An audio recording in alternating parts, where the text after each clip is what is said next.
Welcome everybody, by the way. Thanks for stopping by on a Father's Day. Happy Father's Day to all the gentlemen out there.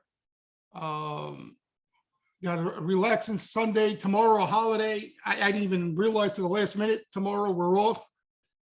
So we got an extra day, but futures will be open. European markets are open, right? Everybody's open but us. Asia's open, right? Yeah, normal schedule for everything else. If you get bored of the market, you can watch the Yankees win every night. If you're into that shit. All right, here's the story, right? We've been talking in the steam room, kind of, especially over, I would say, the past couple weeks, 2-3 weeks. I think it really stuck out how bad of a situation we're in right now. Now, again, granted, we've been in a bear market. We've been in this bear phase for a while. We get together on the Tuesday webinar and cry about it, complain about all the bearish things that are in play out there. But I think what happened after that CPI number, and I use that, McElliott had the best line. Again, it's a line often used, but it was well-timed. A lot of the half glass full players like myself in the game, who were trying to see the light at the end of the tunnel. As McElliott said, that light at the end of the tunnel ended up being a freight train. And off that CPI number, it wasn't anything really surprising. But what happened was not only the actual number, the rhetoric, and then the details off that number, you had to swallow the pill that the Fed not only needs to continue to rig this game to the downside, but probably needs to get more aggressive in doing so. And I think that's why you've seen a big change in tone out there, especially in the more speculative assets, that rely on liquidity, like Bitcoin and stuff like that. And listen, and you guys were referring to the Friday note, which I wrote up on Friday. I think we got to keep reminding ourselves, because, a lot of us have been in a predominantly cash position for the most part, looking for opportunities, right? Recently, the bearish side of things have been a little more difficult on a risk reward basis because of how bearish everything is out there, right? You're worried about that violent bear market squeeze. That can happen at any point and still be as bearish as it was prior to that, right? Even more so.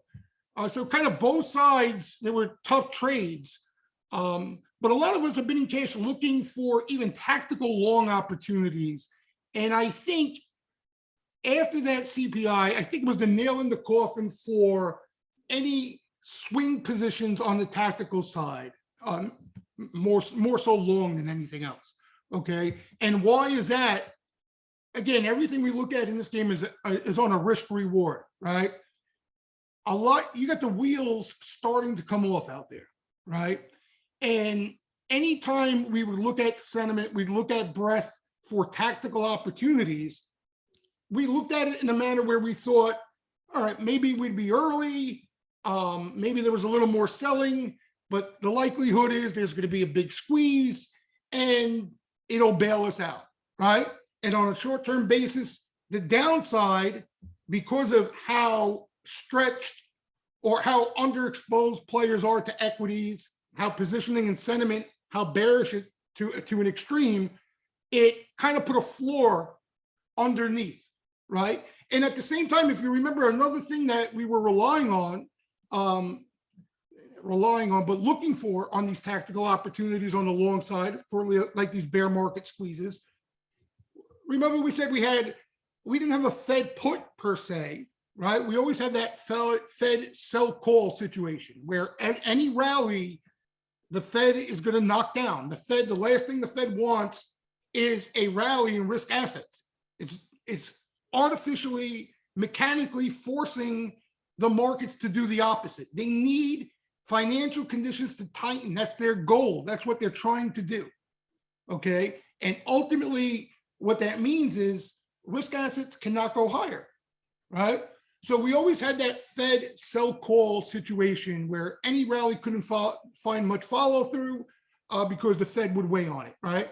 But we had the downside, kind of a floor there too, because anytime the wheels felt like they were coming off, the Fed would change their tune a bit, sound a little more dovish, send out like a Bostic to change the tune already a little bit, like saying we're going to pause in September, that sort of shit. And it put a floor on the, underneath some of the support levels in the market, and you can rely on that for bounces. That kind of went out the window. That's the problem here, right? That went out the window. Okay. And now you could see, you hear people talking about in the credit markets already, liquidity becoming a problem. You see liquidation across the board. We're in a liquidation phase. That's another thing I mentioned, right? It's obvious. You see what's going on in Bitcoin. You're already seeing what's going on in some of these high growth names. They're bleeding out continuously. This is a full-fledged liquidation phase. And what happens in liquidation phases, every time there's any uptick in the market, people need to sell. Funds need to liquidate.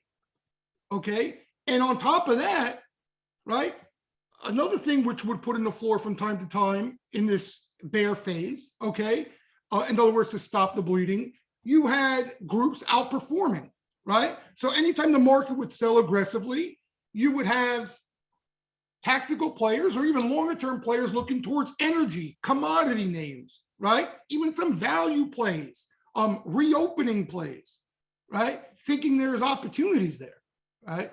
In a liquidation phase, that goes flush it down the toilet. That doesn't exist anymore, okay? Why? Because now if I'm bleeding out in Bitcoin or any other risk asset that's going down every day, I need to sell not only that, which there's nothing left to sell there, I need to sell the stuff that's been holding up where there's actually funds tied up, right? To raise liquidity. And that's what you're seeing now. You're seeing selling across the board, right? And ultimately that's going to weigh more on markets to the downside, right? So every uptick, every rally, okay, on an intraday basis, you see a barrage of selling coming into that rally. And that's what's normal during liquidation phases, right? On top of everything else, you got margin calls, you're going to have funds blowing up, you got the whole 9 yards going on, right? So, but the bottom line is that's what really has changed here. Again, I know a lot of you guys have been buried up, right, for a while, and we're forecasting this or predicting this, but it's one thing to forecast it, and it's one thing to acknowledge when it's around and deal with it, right? And that's what that's what basically we have to remind ourselves every day, right? It's reality, exactly.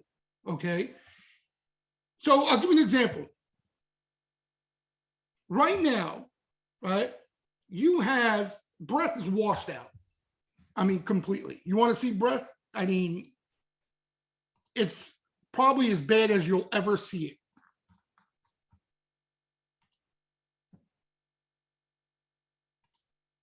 Okay, this goes back to 2099. Look at that level. Okay. This goes back, same thing, all the way to 99, 2000. Okay, washed out completely. Right, this is major breath. Stocks over the 200-day. Okay, usually zero. I mean, that's 2008 shit. All right, you're getting close. Right, so this is all country breath, everything, the whole 9 yards on the way to zero. I posted a few of these. You got stocks in a bear market.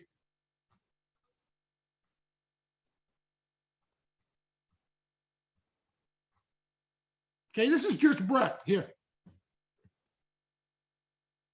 Right? Here's 2008. Right? 2008. You're talking about Armageddon, folks. Okay, here's COVID, the COVID crash. Right? And this has been a slower process. And getting there. All right. Here, this is the bottom of the tech bubble. Okay. So you got breadth, and more so, I would, on the positioning side and sentiment side, especially, significantly washed out to the point where if you don't see a bounce here, if you don't see the bleeding stop here, there's big trouble. All right, big trouble meaning the market's telling you there's something big out there that's about to blow, right? Lehman, major fund going under something, right? You don't see buyers step up and shorts covering aggressively when you see sentiment and breadth get to these type of levels. You got something, I don't want to be too dire here, but cataclysmic in market terms, right? And kind of like what Hartnett was talking about in his last couple flow shows in regards to his bull bear indicator, right? One of the more reputable gauges on sentiment and positioning as far as indicators are concerned on the street. Okay, has an impeccable track record. The only time it's gone to levels where it's at now and there wasn't a significant bounce was in 2008 and in 2000, okay, because there were larger forces at play. So he's the creator, the founder of that indicator, and he himself is acknowledging, listen, yeah, sentiment and positioning is godforsaken awful, but there's something major going on, right? There's something major going on in the market, as far as in bearish terms. So when you don't see these major indicators that have these track record over the years work, if you don't see a reaction to them, that's a signal in itself, right? That's telling us that something's cooking. So a lot of people right now are seeing what we're seeing, okay? I mean, you don't need to look at these measures to even realize how washed out things are and are looking for some sort of tactical rally. Hell, you got even hedge funds, okay, which have been underexposed to stocks for a while, but never really dove into the short side, okay? Never shorted. In other words, they have they're not net long, they're fully hedged, okay, as far as market beta is concerned, but they never aggressively chased substantial or further downside in the market. Last week, they started to do that, right? That came out of Goldman. I think Zero Hedge had a write-up. I'll retweet it when I get off of this. Here's what it looks like.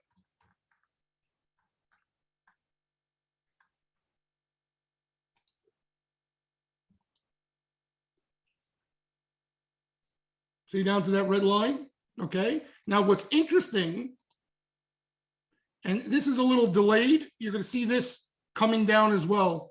You can see it's starting to come down. It's going to come down as well. Okay, the one we look at from Sentiment Trader. But what's interesting about this is, you know, the last time they got this aggressive on the short side as far as a week is concerned, because I looked at that immediately, right, was back in 2008. Oh, what is this? What is this? Okay. Back in 2008. And what's interesting in 2008, because this is what should happen here, right? If something's not blowing up out there, this is exactly what we should see right now. This is the bullish case, okay?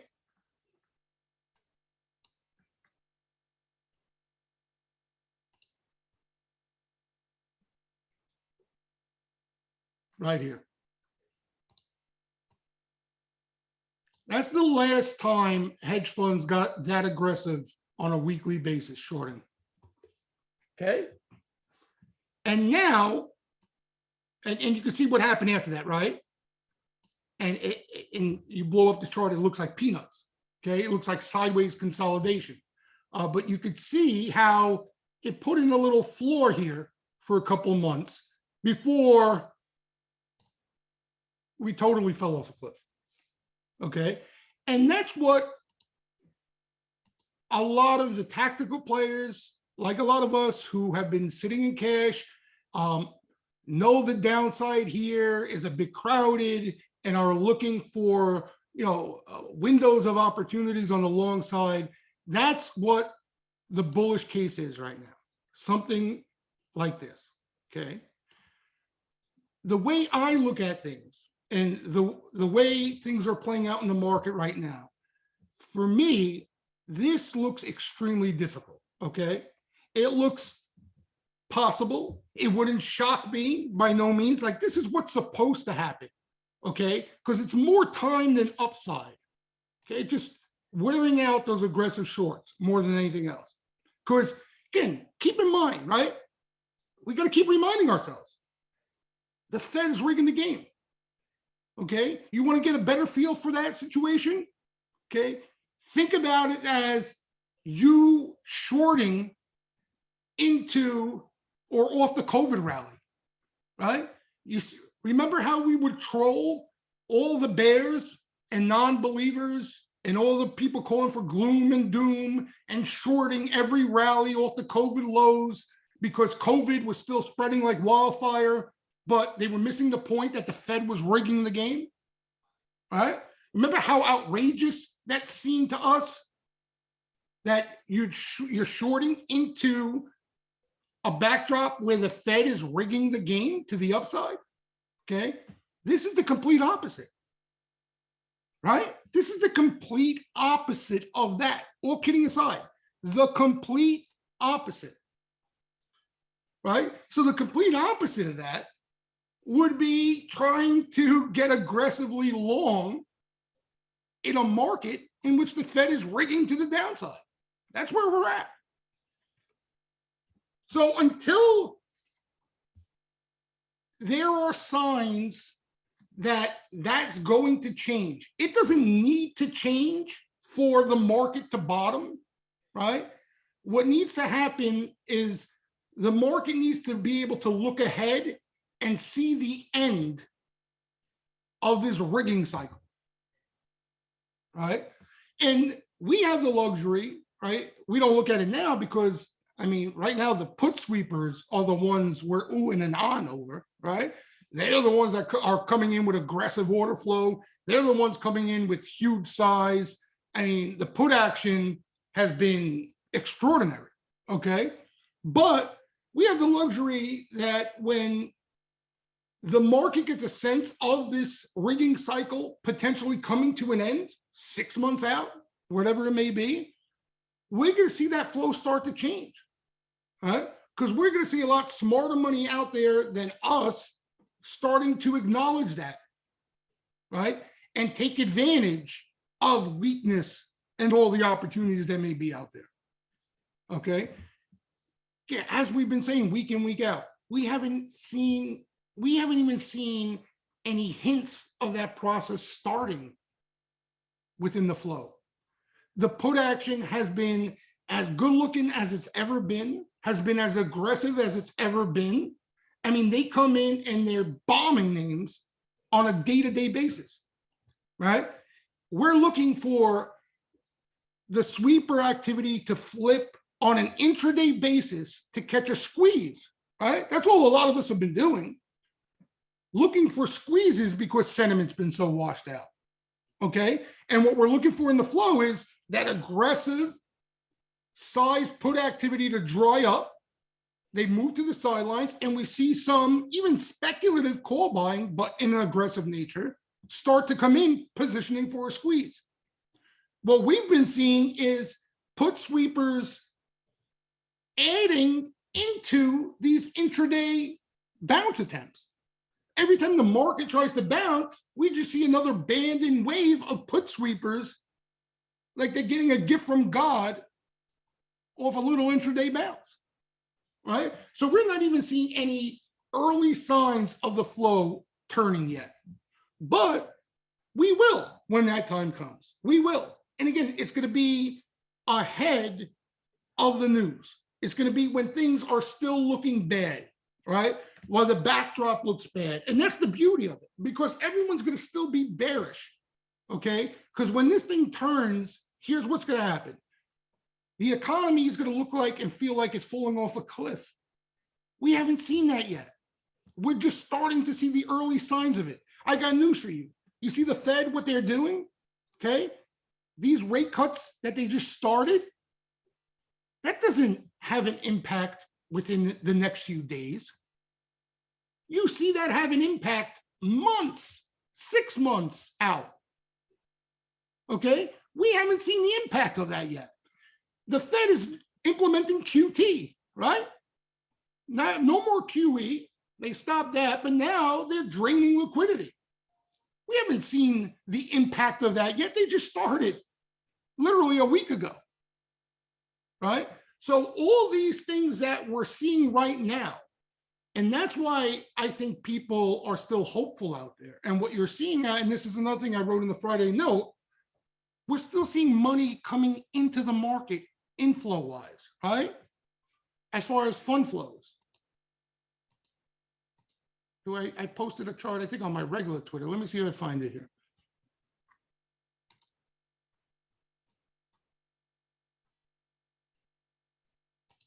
This is one of them. Nope, this doesn't have it. Here, okay? See all this? This came in, right? The market bottomed over here somewhere. Oh yeah, here, that's the bottom, COVID lows. Nobody believed in the rally, right? Then in 2021, you could see they started chasing coming into the rally, okay? This is ETF and mutual funds, okay? We saw 1 week of outflows, and then this chart doesn't even do it. You guys saw the other chart. We've seen like 3 consecutive weeks of inflows now again. Okay, this must be monthly. Maybe this is monthly. All right. So all this money that came in, they didn't capitulate yet. You know what I mean? And the reason why is they want to wait it out. They don't see the bad that everybody's talking about. They only see it in the stocks they own. The economy's not that bad, right? Nobody sees a recession, not yet. Earnings, the earnings projections have been going higher, not lower. Okay, so it hasn't deteriorated yet. But what's going to happen is when it starts to deteriorate and when the economy starts to deteriorate further, you're going to see how bearish things feel and look. And that's when these guys are going to throw in the towel. You know? So my point is that it's going to feel and look worse. But that doesn't mean that at that point, the market's going to get worse. Right? That likely will be when the market is on the verge of finding a bottom and starting to turn. That's going to be the point when we start to see some signs at a flow that the smarter money on the street is starting to build long positions again. Right? And it's going to be, again, the news, the backdrop is going to be even worse. That's the scary thought here, right? Even worse than it is right now. Right now, the only real threat is inflation out there. Right? Like I said, the economy doesn't feel that bad. But when things really, when these interest rates and everything start to kick in, these hikes I'm talking about, and liquidity being drained, you're going to see how ugly it looks. All right. So, and that's what's ahead. And that's why, you know, we're not seeing any call buying. That's why we're not seeing any significant, even bear market rallies here. A lot of people know, you know, that's still to come, right? You hear a lot of people talk about earnings. Like estimates haven't even budged yet, right? I mean, it'll be a miracle we don't see earnings come down, right? We're already seeing major companies warn, okay? So that's still to come, right? That's still to come. And that's why there's a buyer strike out there right now. That's why there's a buyer strike, right? The bullish of bulls out there are looking tactically for rallies at best. That's what they're looking for. All right, so again, right now in front of us, there are no signs of that turn. But when it does come where it's going to be a bad backdrop, and we're going to start to see some of the more constructive things, flow being one of them, start to show some early signs. So there's still some work to do, right? The Fed is still doing what we've been talking about they're doing. That hasn't changed. There's no change in sight, right? They're not even close to changing. The only thing that would change that right now over a short term, right, before they kill inflation, because inflation's not dying anytime soon, is if something breaks. And that's a realistic possibility. That's a realistic possibility. Every time the Fed has attempted anything remotely close to what they're doing and what they're doing now, they've never attempted. Okay? Anytime they try to tighten conditions aggressively, and again, this is 10 times even more aggressive, and we're not even talking about the whole world is doing it. Again, the whole world was throwing in the kitchen sink into the COVID lows, right? And now the whole world is basically outside of China. The whole world is doing what the Fed is doing. Okay, that's a powerful force. That's a powerful force. So the moral of the story is, I think we got to continuously remind ourselves of that, all right? And the way to combat that, okay, there was a playbook prior where you would wait where sentiment got stretched, wait to positioning got stretched, and then look for a bear market rally over multiple days, weeks. Now I think the risk reward on that is not as appealing, right? Because if something breaks, that means there's a lot more downside. You know what I mean? That's the risk now. There's a legitimate risk of that. Okay, the Fed's not saving anything. The Fed's not saving that from happening right now, right? It used to be we get where we are now, and the Fed would prevent that from happening. Okay, the Fed right now is trying to cause that, which I can't even. It doesn't come even out of my mouth without me like taking a double take. You know what I mean? That's how weird it sounds. Nobody thought the Fed would get to this point in doing this. Okay. And the reason why they are is because they have to, right? Because of inflation, they never had that concern before. Deflation was the concern, right? They could always rescue the market and risk assets and never suffer the consequences. Now they can't do it. You understand? They can't do that anymore. And they got to do the opposite. So that's the risk. So and this is what I've been telling a lot of you guys, Steam Room members, and just so you understand exactly what I'm talking about, right? All the stuff that we're looking at, the breadth stuff and all the stuff we usually look at is still something we want to keep tabs on, okay? But the way to take advantage of that, the way to, the playbook to play off that information now, as far as an edge is concerned, is on an intraday basis. I know a lot of you don't want to hear about it. I know maybe some of you can't do it, and that's the reason why, or you're not comfortable doing it. All right.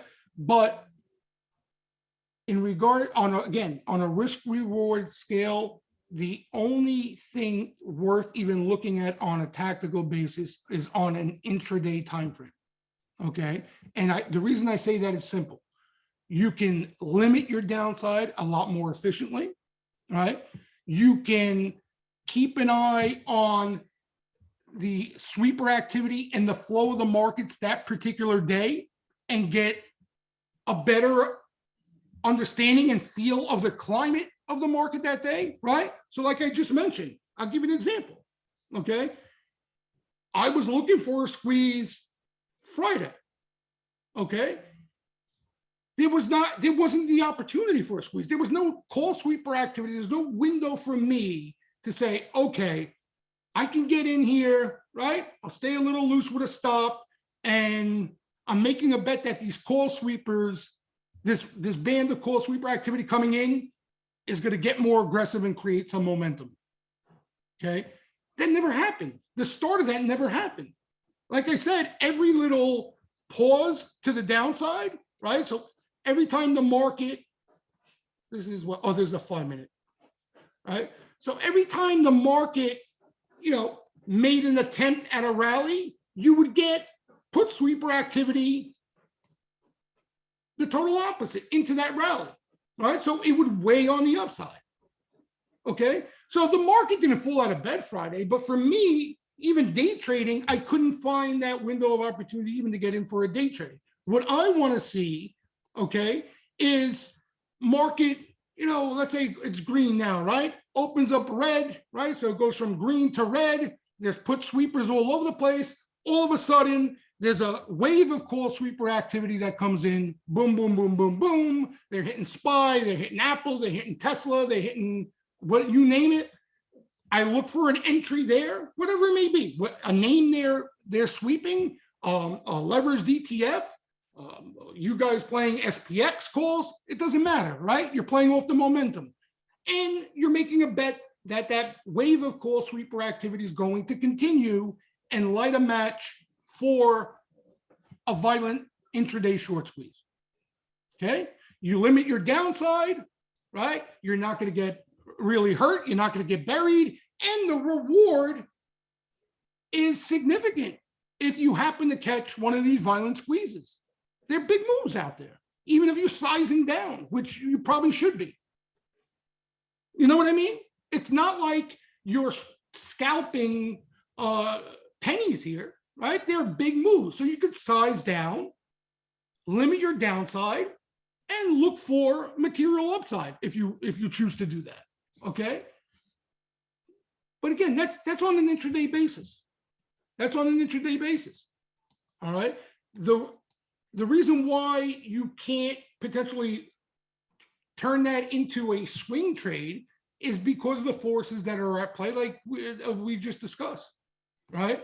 You get a rally today, tomorrow morning, you get liquidation, right? You get those forces from liquidation who sell into it and walk in to the open. You see futures down 50 handles, and that takes care of that, right? And that would be totally normal. It would be totally normal, right? Timing these rallies on a overnight basis are extremely difficult, right? And God forbid you walk into news of something indeed breaking, and you're going to have material downside. Now, maybe that downside gets bought. That's possible. You know what I mean? But you're going to walk into material downside. You understand? Where if something breaks, you could come in, clean slate, and look for a squeeze opportunity there. And if it does get bought, you could have a great entry and make some nice money. It takes more of your time. You have to pay attention to what's going on every day. You got to try to stay disciplined. But here's the thing, guys. Even if you're rolling the dice, trying to catch squeezes, right, a little more than you should be, as long as you're protecting your downside, as long as you're paying attention to that, you're not going to get hurt. And that's the name of the game here. You understand? This is not the environment that you're looking to get rich on, especially on the long side, right? All the money that's going to be made here is, who was shorting coming into this year, and now they're letting their profits roll in, right? That's who's going to make the big money here. Eventually, when this ends, that's where the opportunity is going to be, right? It's a matter of when. So you want to stay in the game. You want to be around when that time comes, and it's not going to be easy. It's going to weigh on your patience more than anything else. It's going to weigh on your patience. You know what I mean? Because this is outside of COVID. Any phase like this, and COVID was more of a crash, 87 style. Bear markets, they don't come ripping back. You know what I mean? They don't come ripping back. It's a wear and tear. It's an unwind of all the good we've been seeing, not from COVID, from 2009 on, right? Fed easy money printing policy from the 2009 lows all the way up until recently now. That's what it comes down to. So it's a different game. It's a different game. So the way I'm looking at things right now is pretty simple. Everything is on an intraday basis, right? I can't even listen. Even if I didn't want even if I didn't want, like, even if I wanted to look for longer term opportunities, I, I don't even know where to look. You understand? I have no idea where to look. Now, all you could be saying, oh yeah, this one, I've been hearing names from Robinhood to PayPal to Apple to whatever for all year as opportunities, and they've been bleeding out. You understand? I have no idea. For me, and you guys know this, without some cue from sweeper activity, right? I have no idea where to look. So even if I wanted to start to tuck away names longer term, for my stuff, for what I've been doing over the years, I wouldn't have the audacity to just go out there and start picking names while, call sweepers aren't buying anything. Because like we've been saying, everybody looks at things like, especially in signal and indicator form, as bullish signal, bearish signal, it's one or the other. A lot of times when you don't get a signal, that's the most important signal you're going to get. You know what I mean?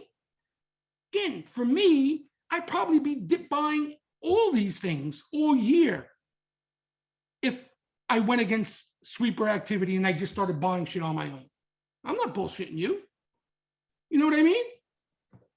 Yeah, I end up being like Kathy, for crying out loud. So I guess it's easier for me because I'm used to it and I've been doing it over the years, so I have confidence in it. But that's ultimately, I want to see that no matter what.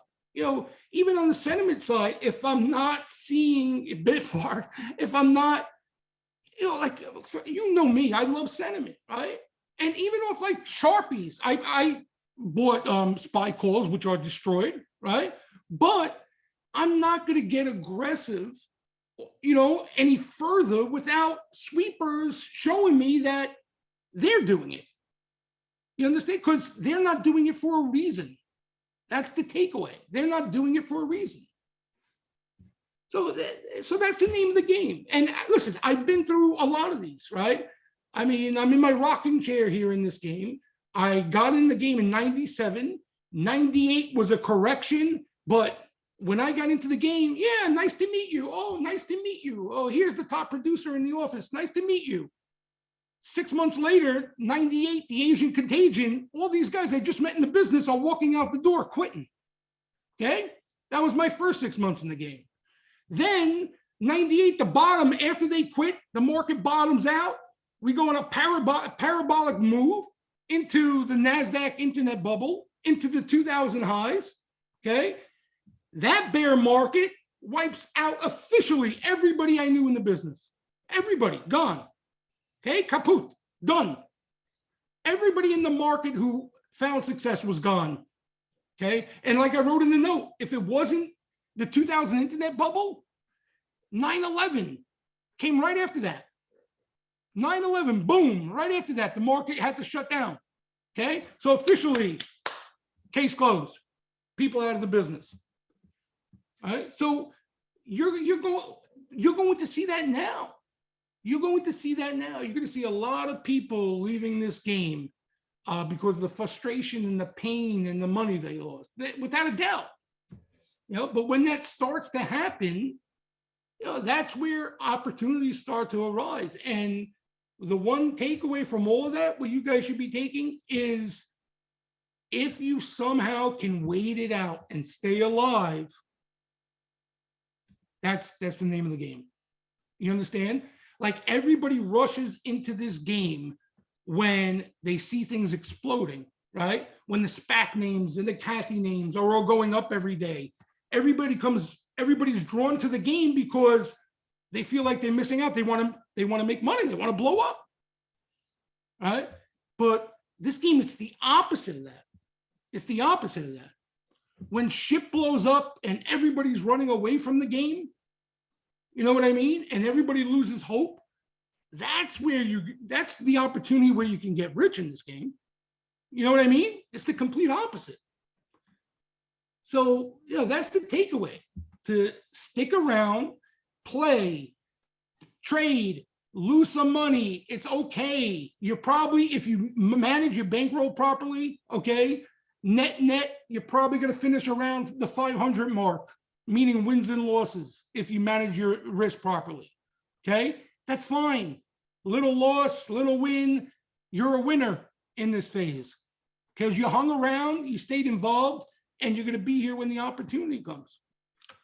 But if you get impatient and you want to take the needle because you hear so-and-so, Kathy Wood, talking about how stocks are going to triple and then they go down another 60%, or you hear this one who's calling a bottom and you don't know shit and you lose your money, you're going to blow yourself up. You're going to blow yourself up. Yeah, just stay patient, okay? And if you can stay patient and look through the noise, right? Because like I told you, when the bottom does come, I promise you, it's going to feel horrible out there. Horrible. It's going to feel awful.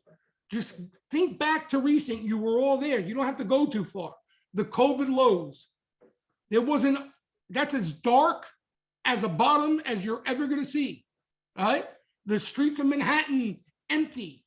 People thinking you're going to turn into a zombie. You can't come out of your house. Who the hell would buy stocks? Ackman crying on CNBC. It was a debacle, right? Hopeless. People hoarding toilet paper, you know? So think about that backdrop, how scary and dire it was. And that was the end. So in all likelihood, we're going to see something that resembles that. But you know what that ultimately means? That the Fed can't rig the game, don't have to rig the game anymore. You understand? Because the slowdown has been significant. You know what I mean?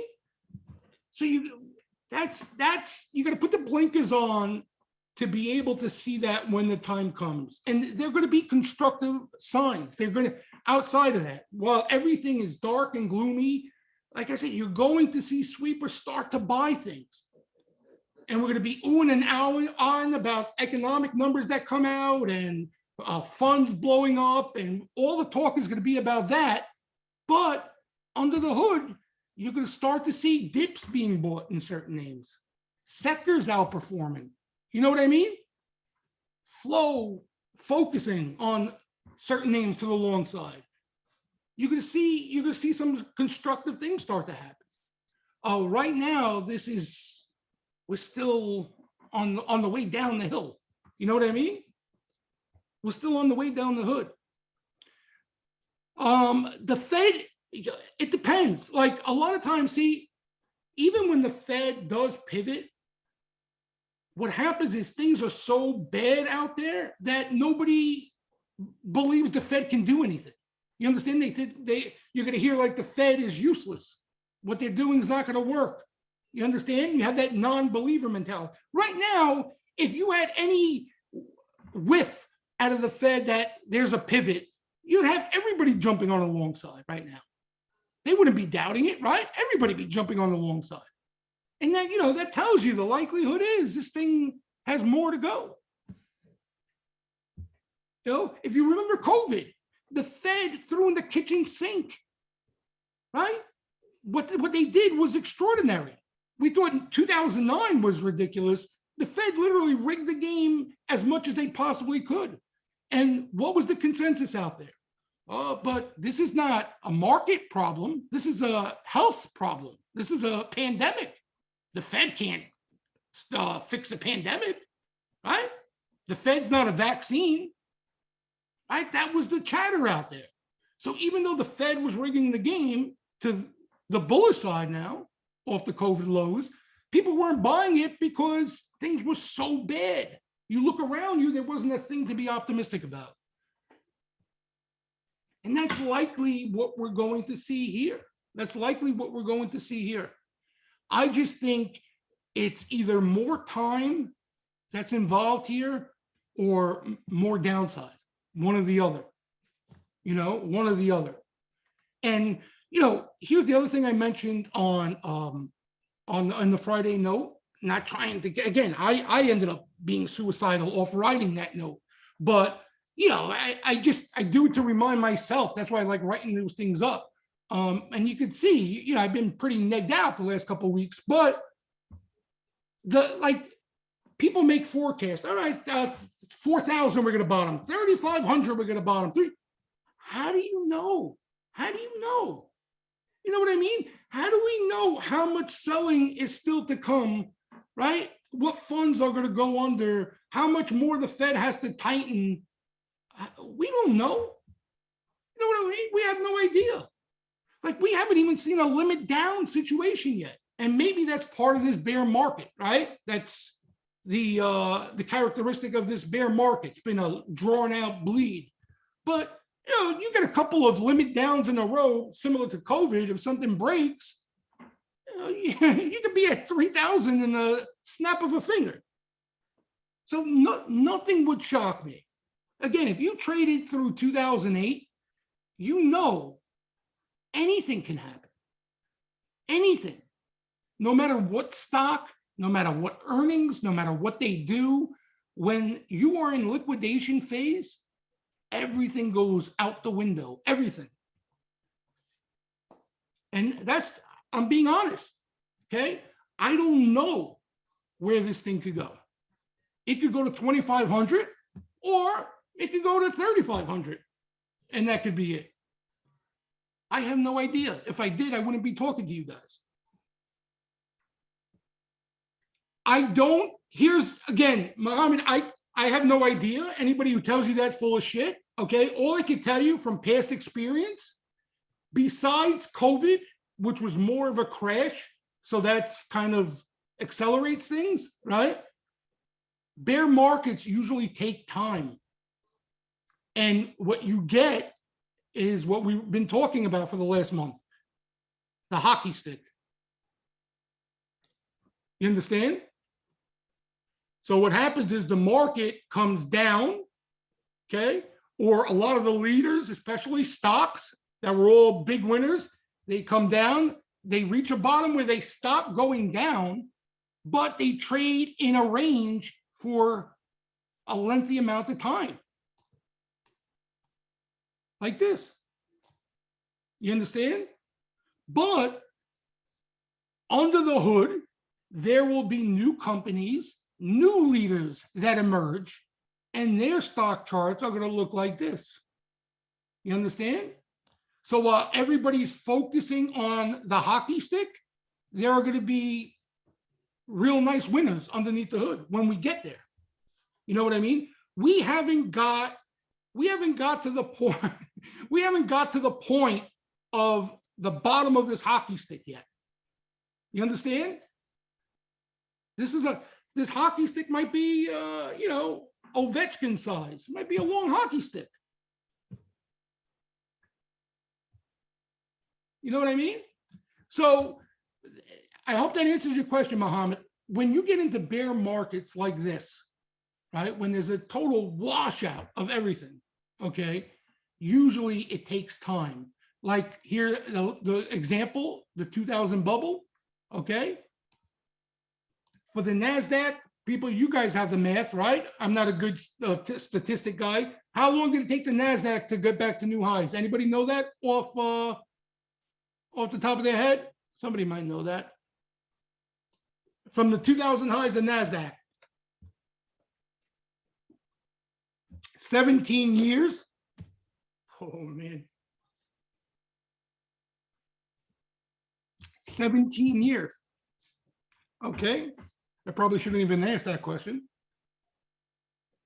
But again, in that 17-year time span, you know what I mean? There were tons of opportunities, Mohammed.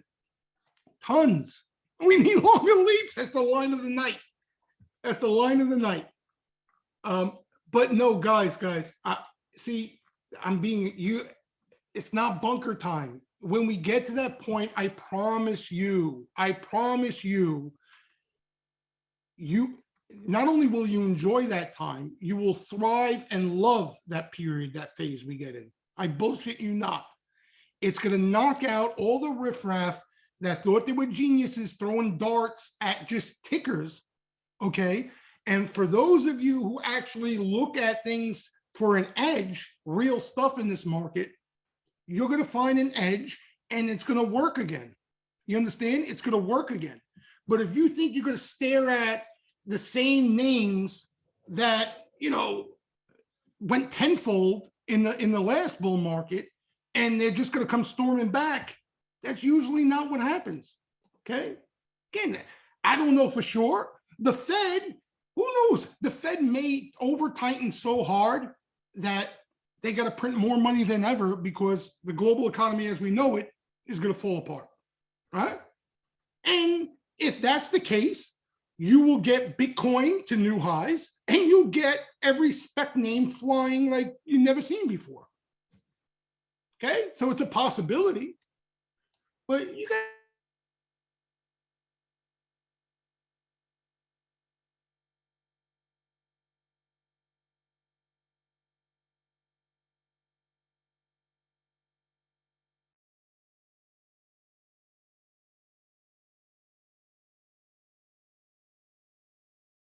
We need to see a Bitcoin. What happened? Oh, the signal again. We need to see a Bitcoin that can thrive when the Fed is not printing money. Until we see that, I'm not buying any of your diehard Bitcoin fans' thesis out there. You understand? It's not a coincidence that the increase of money supply, and easy money policy has fed Bitcoin's rise. So if you think the Fed is going to overdo it on this side and then have to redo what they've been doing, then Bitcoin eventually is going to be a generational buy.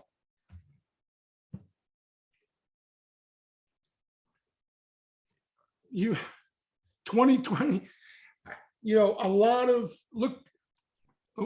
see my signal? By the way, I think it must be only me in the whole world who has this signal issue from home. It's only from home.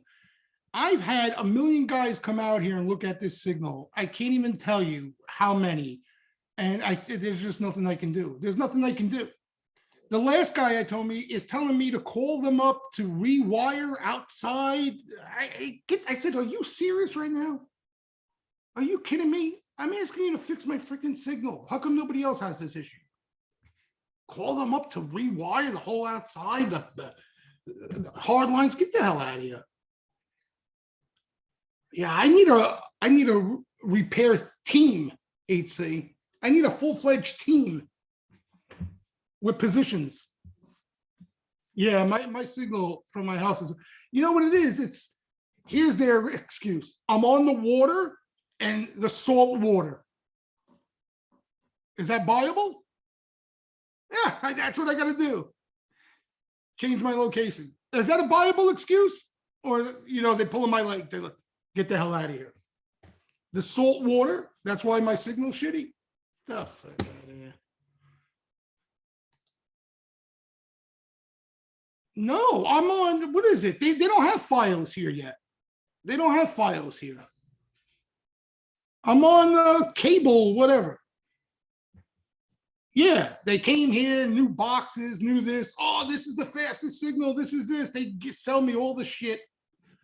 They don't have files here yet. Eventually, they said they might, but I'm out in the Hamptons, Long Island.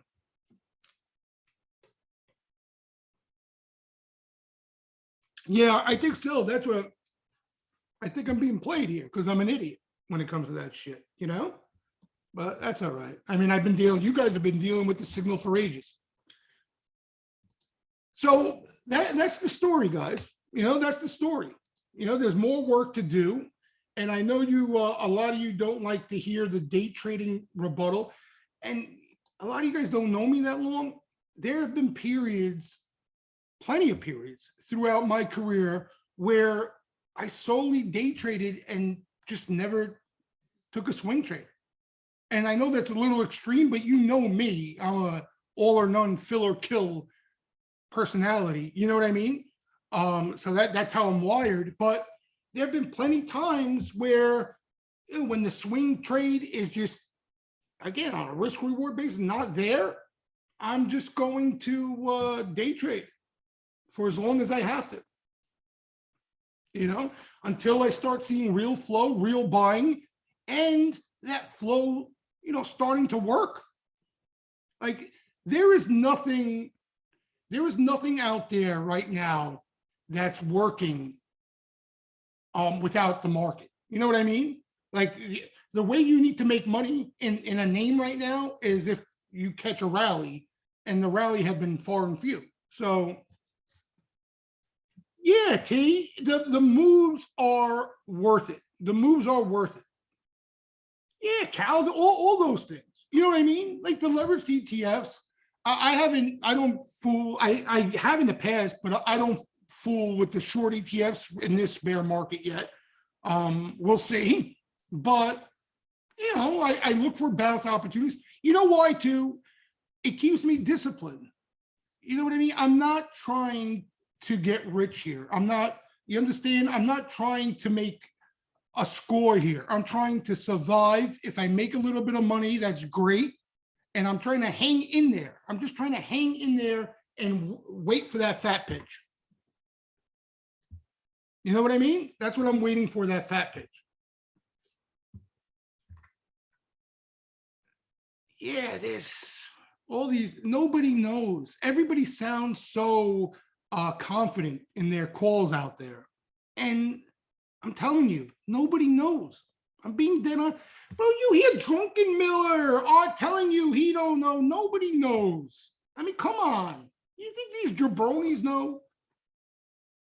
This guy, Drunken Miller, rattles off 20 consecutive years of making money. And he's telling you flat out with humility, he doesn't have a clue right now. And you think somebody on Twitter with a following of tweets is going to give you information because he knows? Nobody knows. Nobody. Yeah, I mean, they don't know. They don't know. He is the best. And T, I'm telling you, for you new people, anybody who's new in this game, anybody out there that you follow or know who uses the word I continuously, okay? Anybody. I told you. I said this was going to happen. I did this. They are the biggest pikers on the street. Hands down. Okay?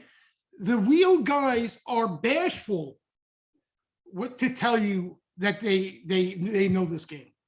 Right? You see Drunken Miller in that interview? The guy made a comment about his one of his good calls. What did he say? Oh yeah, did he say, oh yeah, I told you, didn't I tell you that worked? No. He said, oh yeah, you bring out the one call I got right. You're not talking about the others I got wrong. You know what I mean? Like, yeah, I got lucky, right? Yeah, I mean, these are the real guys. They don't, that's the last thing they want to admit. The market gods will punish you in a big way. You get cocky. These guys on Twitter, they don't care. You know what I mean? If they're trading peanuts. They don't know what the fuck they're doing. But nobody knows. Nobody knows. You know what I mean? And maybe that's not good for me for business, saying that I don't know, but I'm being dead straight with you. I don't know. Nobody knows. Nobody knows.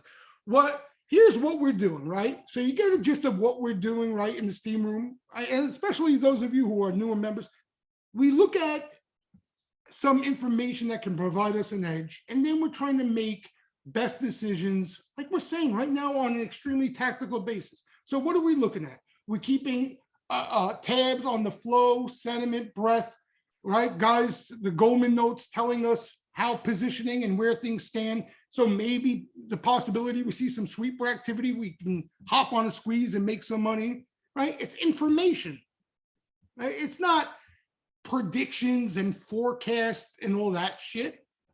You know what I mean? That's bullshit. Oh, you see these guys on CNBC though? And here's the thing, right? Everybody thinks they take shots at bears. I don't take shots at bears. I think the bulls are just as bad when the market's going up. They're just as bad. They act like they're gurus, right? You see CNBC bring them on every day, and the market makes them look smart. And then as soon as shit hits the fan, you see how dumb they are, right? Not even dumb, because they're not dumb, they're smart guys, but you see how wrong they are.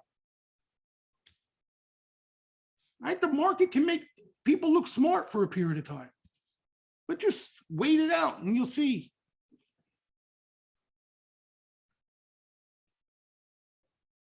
He filed for bank. Yeah, it happens to all of them, T. It happens to all of them. But you know the real people. Again, that's one of the first characteristics I always look for. Anybody who's arrogant, you know what I mean, has that arrogance and cockiness to them, run in the other direction.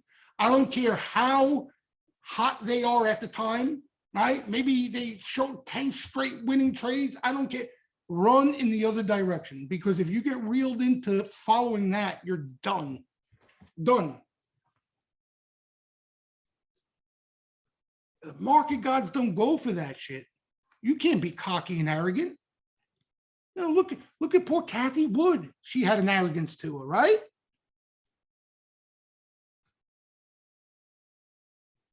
Yeah, this is a tough game. It's a tough game. Nobody can be right all the time. Nobody can have an edge all the time. You know, nobody. This game is about information. That's all it is. Information, right? You try to get the best information around, right? Some of the people who know what they're talking about, you look over that, and then you come up with a game plan. If the market environment doesn't suit it, you have to sit tight, be patient, and wait for your time. You know, like you look at just like Tree was saying, you look at the Drunken Miller interview. You know, that's all. Just listen to how he talks about the game. Listen to him. You know, listen to him. You heard what he just said now. You know what I mean? About this environment. He said the short side is tough here too. Right? You could get a bear market squeeze, it can run you over and bury you. The long side's impossible, the short side's impossible. I'm going to sit and wait. No rush. You know, it's a difficult phase we're in. But listen, for bulls or bears, something's going to loosen up. Anyway, something's going to loosen up eventually, and one side will eat. Weekend note you shared written by Harnett, the one that's at there. Yes, that's Harnett. So Harnett of Bova has been, you know, talking about this developing for a while, right? And again, it's not even a forecast. He's just talking about how step by step how things are going to materialize here. And you know, he's making the point too. He don't know where the exact bottom is, but the way he's looking at it now is what you just mentioned. 3,600, nibble a little bit. It comes in, nibble a little bit more. And what was it? 3,000. That's where you can get aggressive, right? Yeah, October, which again, right now looks feasible to you. You know what I mean? Because you got, again, unless something blows up here, right? That's what we were talking about earlier. If they can't find the bottom here, you know what I mean? If they can't find the bottom here, something's going to blow. So more than likely you get some sort of floor put in here. And then what Harnett's talking about is then September, October, you get that last rinse, right? So that's usually how they play out. But if something breaks here, you could get it now. You know what I mean? You could get it now. Again, there's no way of knowing. There's no way of knowing. You know, things are getting dicey out there. Like, oh, here's another thing, guys. You guys who were on the Tuesday webinar, we've been looking at this. Members, we've been staring at this every freaking day. Let's look at a couple of these things. They're interesting anyway. But this here, right? So we talk about the Fed rigging the game all the time. And, you know, it's not just conspiracy theory shit. They're really rigging the game, okay? And this is what they do. Where's the, oh. Okay, so here are credit default swaps. right? When they're doing this, the markets only can do one thing. Okay?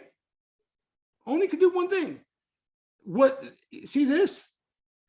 That's the Fed. Okay? That's what they're trying to do. Spreads were extremely tight. Money was extremely easy, right? You could borrow at zero. Nobody goes bankrupt, right? We didn't hear of bankruptcy the last 3 years. We went through COVID. Nobody went bankrupt. Okay? Spreads were tighter than ever, meaning this was down in this neck of the woods here. Okay? So now the Fed is creating this. That, here's a SPX chart. That's going to weigh on risk assets, equity prices. Okay? Almost to a T, right? Where you get a little breather, that's where you get these squeezes, right?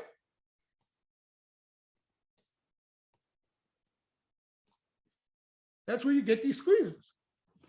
So if we know, okay, and this is, again, no forecast or prediction, but if we can come to the conclusion that the Fed has to continue to do this, right? We all know that. They're telling us they have to. Inflation, that's the only way they can take down inflation. They have no other tools, okay?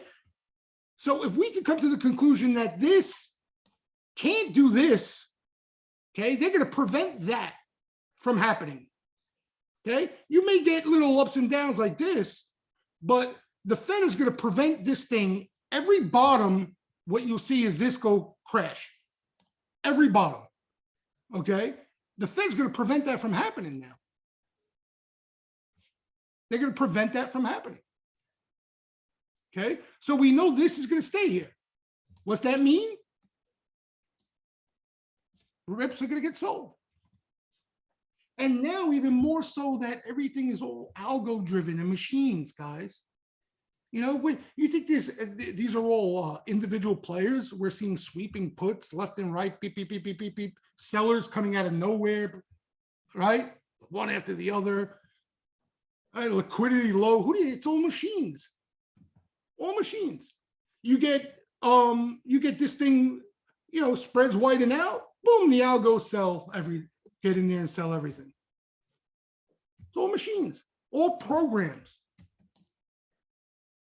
All right, so we know that. I think that's one of the most important things to look at right now. Here are corporate bond yield spreads. All right, same thing. Okay, here I blew this out so you guys could see it better. Big picture wise. Forget 2008, you have to see what went on there. I had to not include it because it would have screwed up this. You wouldn't even be able to see it. That's how ridiculous it was. Spreads blew out off the computer screen. Okay, this was COVID. And here is late 2018, where the Fed blinked. Okay, now look where we are here. Okay, no inflation, right? So the Fed didn't have to worry about it then. Now you have inflation. So the Fed can't be bothered by this. You understand? Here's 2015, 2016.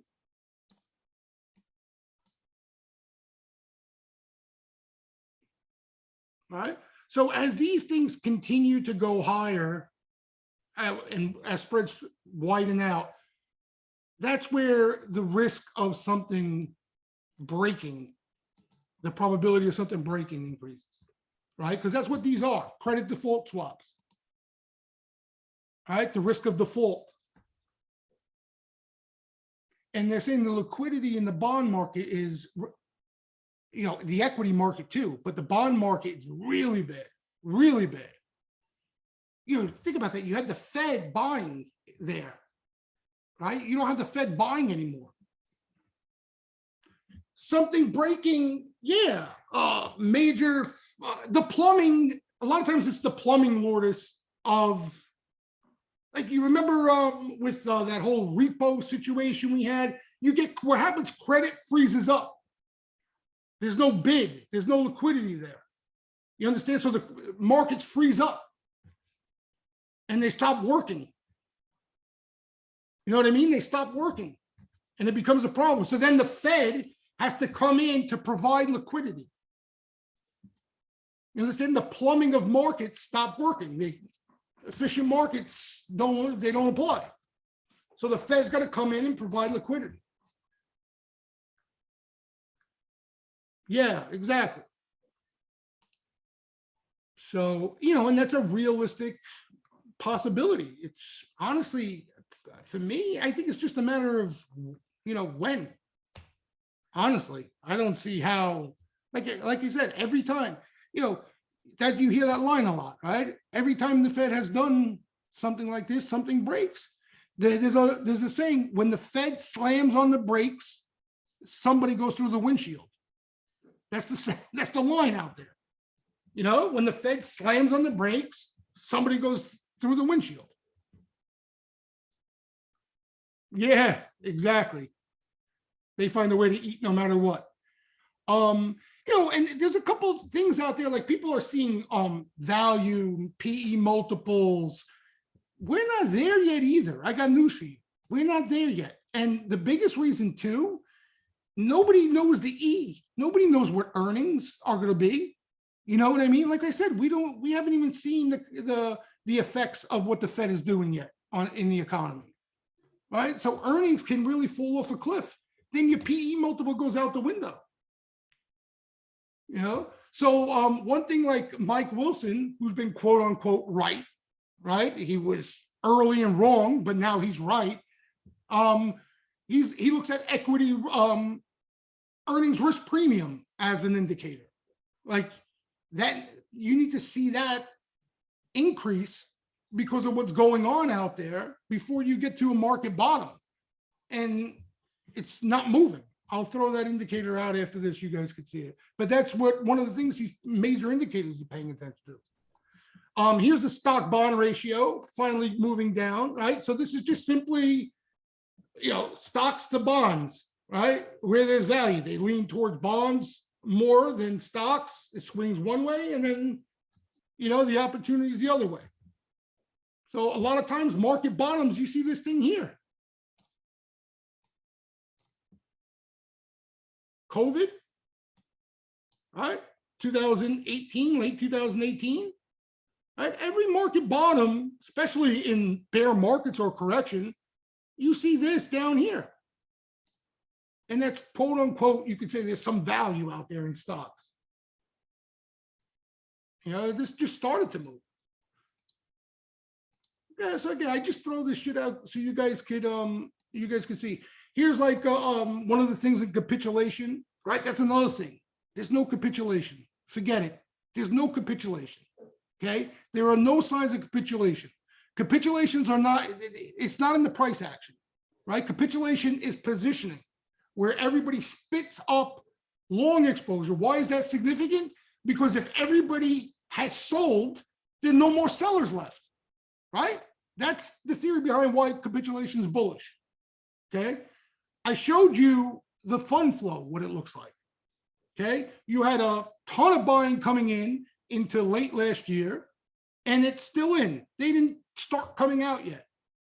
Harnett wrote up, right? Out of every $100 of buying in fund flow, there's been $4 of outflows. Market bottoms, it's usually $40 or higher. Okay, you understand that? For every $100 that comes into equities, when you get capitulation, $40 of that 100 comes out. Only $4 of that 100 has come out. So how could you say capitulation? This is just selling climax, right? When selling really gets climactic, right? Capitulation. This, I don't know why COVID has nothing here, maybe because it was broken, but this is late 2018. Right? You had a little bump here, but look at 2008.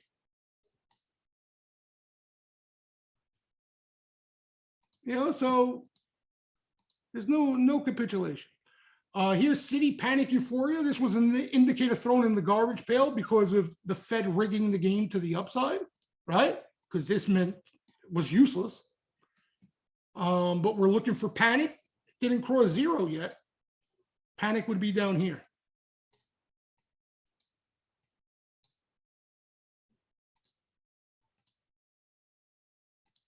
By the way, the guy who created that indicator is dead. Okay? We worry about money in the market. It's only money, guys. Only money. What else we got here? Copper looks like it's falling off a cliff. I like to look at this. We're already getting correlation because remember, energy was bucking the trend. Commodities were bucking the trend. Market doesn't bottom until you get everything getting spit up. And this is what this measures. Correlation. So now you can see starting to move. Okay, when everything's highly correlated to the indices, right? They all move together. That's how you even get tactical bottoms. You get the complete washout, and then you get little bottoms for a couple of days of a bounce. But when you get places to hide, later T, when you get places to hide, you don't get those tactical lows. Here is stocks now. Oh, we looked at it. Stocks in a bear market. A lot of these breath things are washed out. Future sentiment finally got down to a buy signal on Thursday. And for S&P 500, Nasdaq is still not there. How is this possible? I don't know. I do not know how that's possible. Tactical sentiment, that's borderline useless right now. Anything else for interesting that I posted here? Nothing really. Oh, hedge funds we spoke about. Sharpies, not doing anything here. We wanted to see if this would go like this, because this is Tuesday to Tuesday. You know what I mean? So there's a delay. Yeah, put the call ratios, same thing. So let me show you. I didn't post the other put the call ratios on here. I guess not, huh? Put the call ratios too. We look for capitulation, right? So let me show you.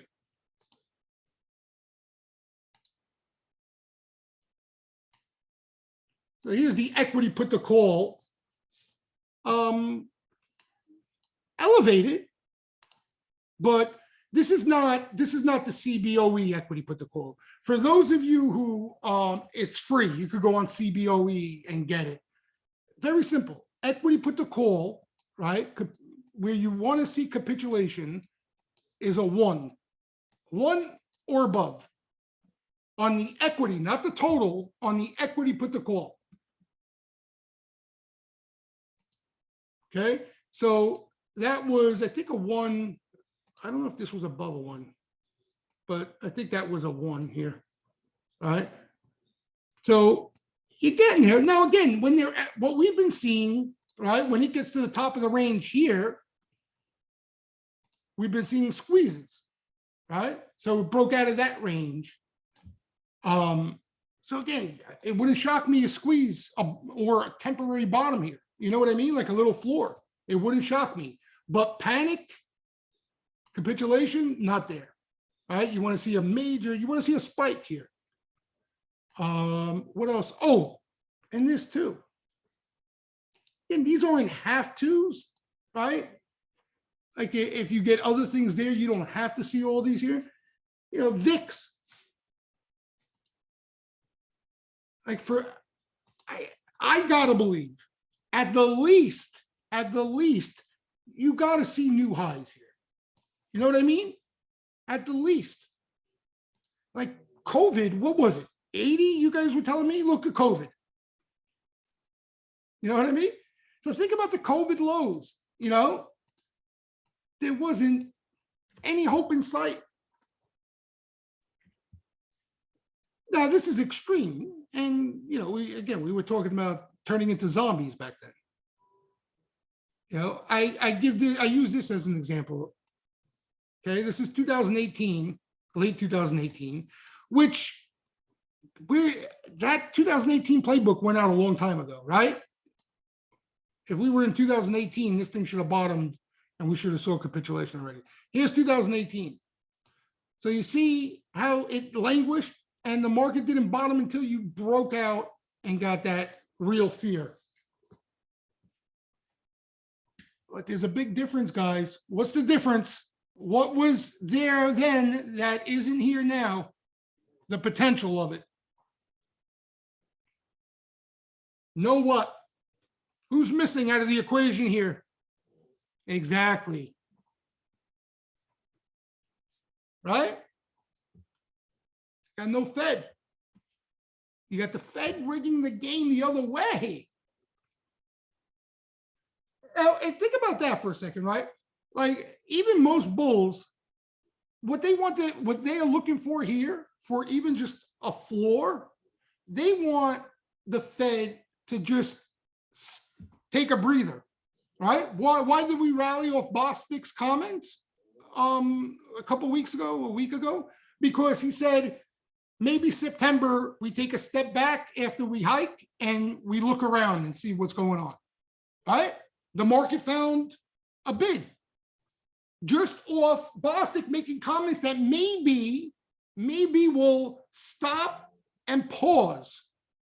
Now, pausing is a completely different thing than QE and cutting. Yeah, exactly, Lotto. What would Trump be doing now, Lotto? That's what we were talking about. What would Trump be doing right now, Lotto? He'd be losing his mind, no?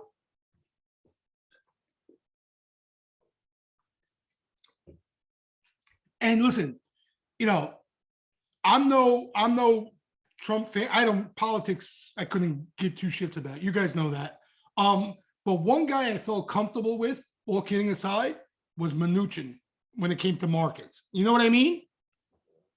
That was one guy I always felt good about. Oh, he was money, Mnuchin, you know? He's a Goldman guy. He's one of the smartest guys on the street. Yeah, he's a mobster. So, you know, I always felt good about, you know, the markets holding up. I don't feel good here. Like Yellen is not, you know, she's dovish Fed chairman. She's not, you know what I mean? Like Mnuchin's got contacts. He'll go, he went and shook down the banks, remember? The market was getting a little wheezy. He went to the banks behind the scenes and shook them down.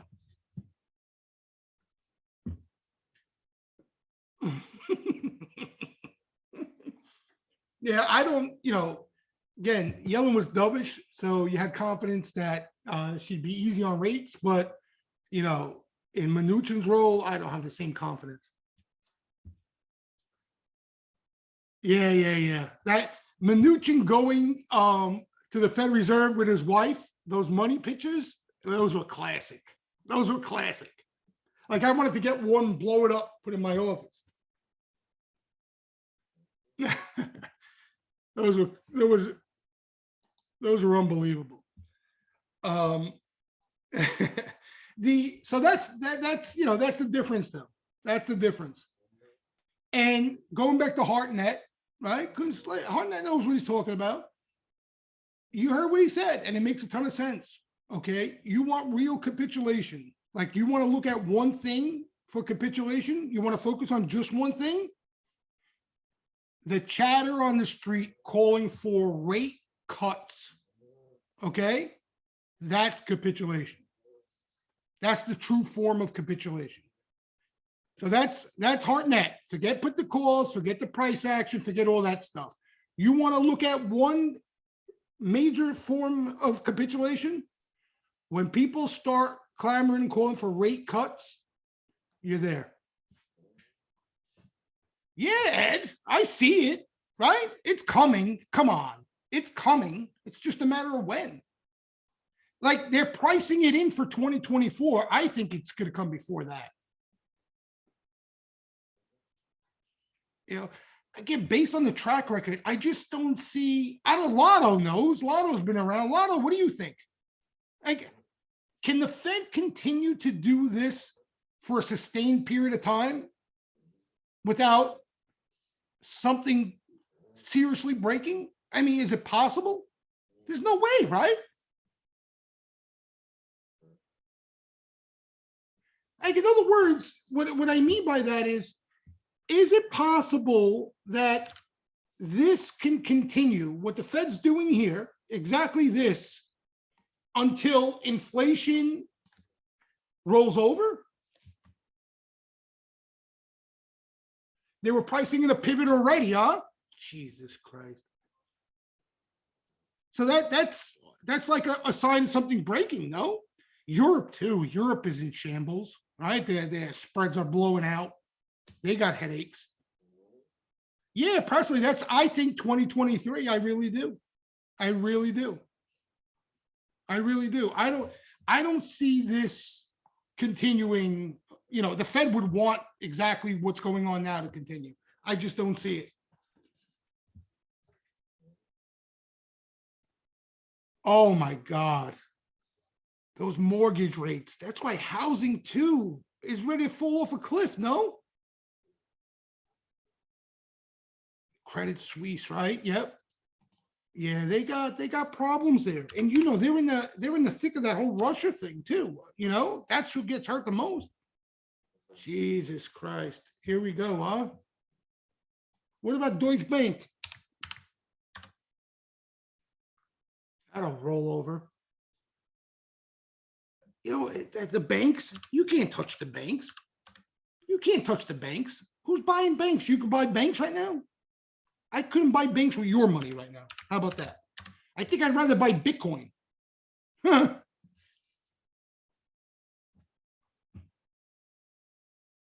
Yep, nat gas, right? Yeah, I don't like banks at all here. And you know, they have downside too, man. You know what I mean? CS trying to raise money. I heard, I know. I know. I think CS and DB. I think DB right now is actually a laggard to the down, you know, could catch up to the downside. Banks benefit from higher rates, but they don't benefit from liquidation and contagion. You know, they're the ones who get hit the most. Yeah, houses and all that stuff on their books is gonna, the threat of it blowing up, Omar. So higher rates is not gonna do. But you know, Omar, it's interesting you say that, because you know what you're gonna see, and we're already starting to see it. You're gonna see stuff that benefits off lower rates start to do well. You understand? You're gonna start to see that. We're not that far away. The stuff that benefits off lower rates, you're gonna start to see catch a bid. That higher rate trade's over with. That's why you got a crack in oil too now. You know, commodities. Because the goal is the Fed is going to blow things up to take down inflation. And by blowing things up, right, you're blowing up the economy, you're blowing things up. You don't get a higher rates than that. Yeah, exactly. Oil getting smoked because of recession. Exactly. You know, now, I don't know. This may create a decent buying opportunity in commodities. You know what I mean? If you think we're in a super cycle and that's your thesis, that, you know, this is a cycle, it's not going anywhere, there's going to be an unbelievable opportunity in commodities, in energy when the selling's done. But you got to be careful here, right? We've been saying that for a while though now. I mean, you got to be careful in these things. And they're starting to get hit. They're starting to get hit. Right, loan demand. What Lotto's talking, that's one of their main things. And right, recession, it'd be the opposite of that. Yeah, crude is a tough cookie for me.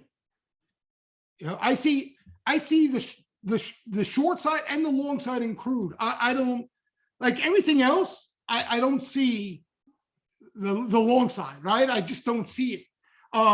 Crude, I see both angles. I see both arguments. You know, you got the Fed against you and a global slowdown that would affect crude in a bearish way. But you got supply, you got Russia, you got everything else going for it in a bullish way. For me, it's a tough call. It's a tough call. But I think you needed to come in and then if you like it, and then you buy it.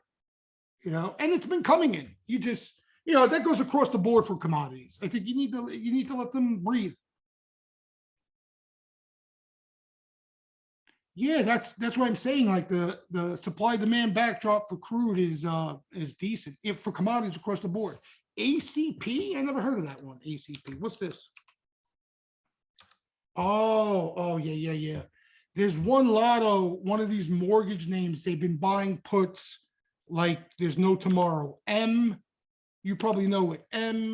What is it? MFI? No, God damn, I can't remember the symbol. It's a mortgage company. It's getting destroyed. Similar to an IVR. Starts with an M though. They buy put. Yeah, MFA. Good call, Jay. MFA. Oh, look at this. They've tattooed puts in this thing, Lotto. Tattooed it. But, there's big put action out there. Big, right? Ford, they were annihilating.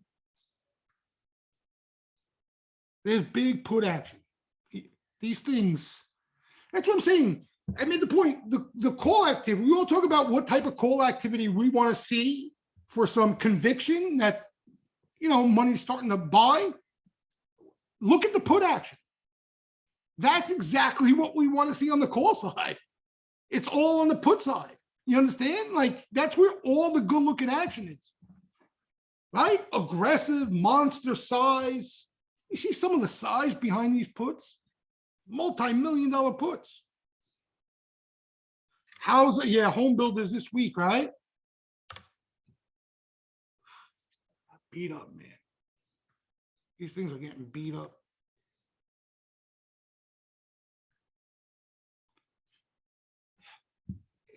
One angle I was looking at, right? If the selling could continue from here, okay? So if things unravel a bit here, I know this sounds crazy, but I think we have a possibility of bottoming off of earnings. And you're probably saying, what the fuck? I know earnings are going to be bad, but if the selling continued here, it would be priced in. And what you would see is you start to see earnings and guidance awful. Okay. They would sell them initially, and then you would see buyers step up.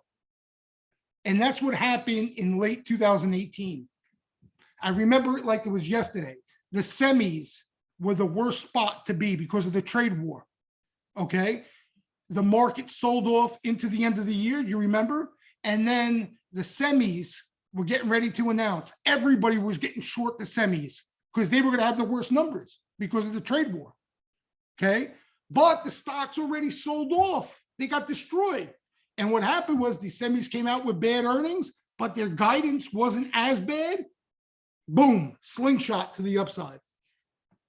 Yeah, Lourdes, I really could see that happening if we don't rally ahead of it. You know what I mean? If we don't rally ahead of it, they could take that, the bad news is priced in approach. But, we got to see how that plays out next couple of weeks. Tony P's note. Yeah, well, Tony P is basically talking a little bit about what we just discussed here. Where's Tony P? Tony P.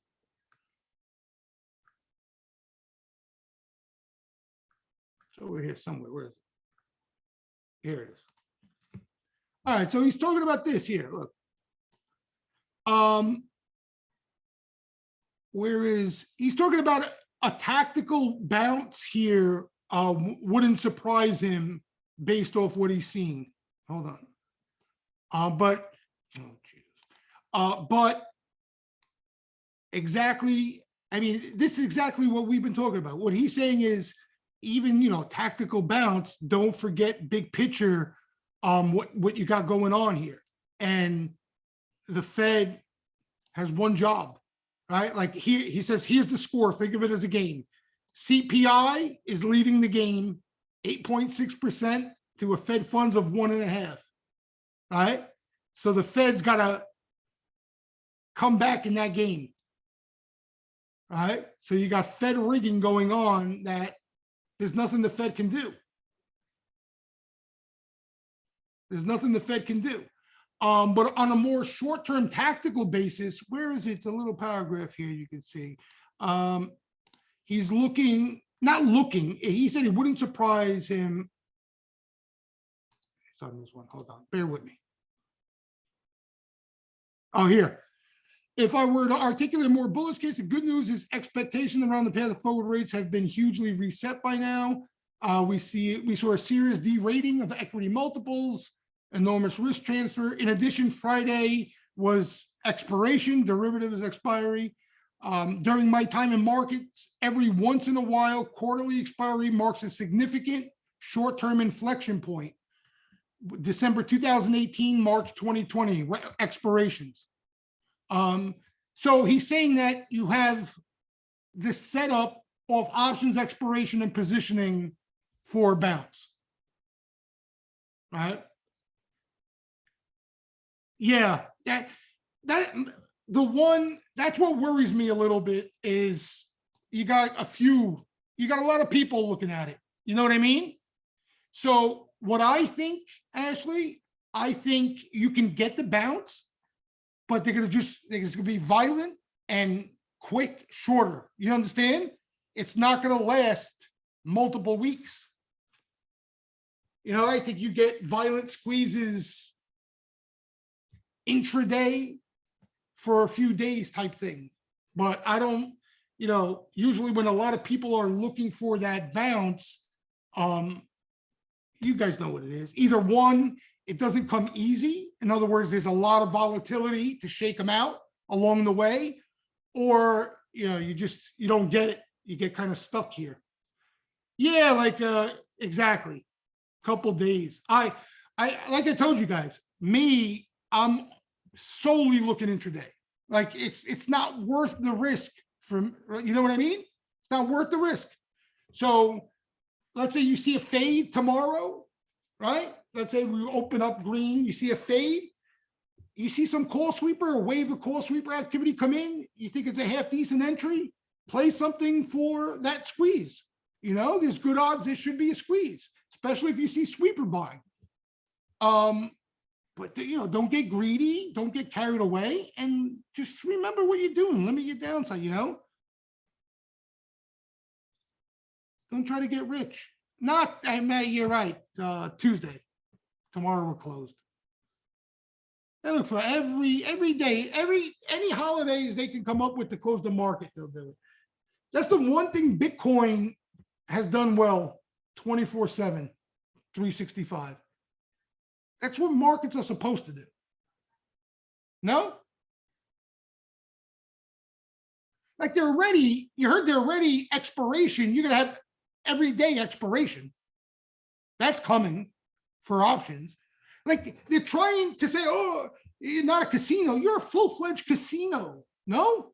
You're a full-fledged casino. Like, come on. Yeah, you sleep overnight. Like I had a Bitcoiners. What do? They do lines and they stay up all day, I guess. They'll refresh. But, let's say you see an opportunity overnight in names. Well, I guess names can't trade 3-6. Well, futures are open around the clock. I don't know. I like the market would be always open. I would, if I could have my way. Yeah, you get up to take a piss in the middle of the night on a Saturday. You can look at the market, see what they're doing. Like a real degenerate, right? No gap downs, exactly. The market's closed, but the rest of the global markets are all open. But that's what I understand. I get it.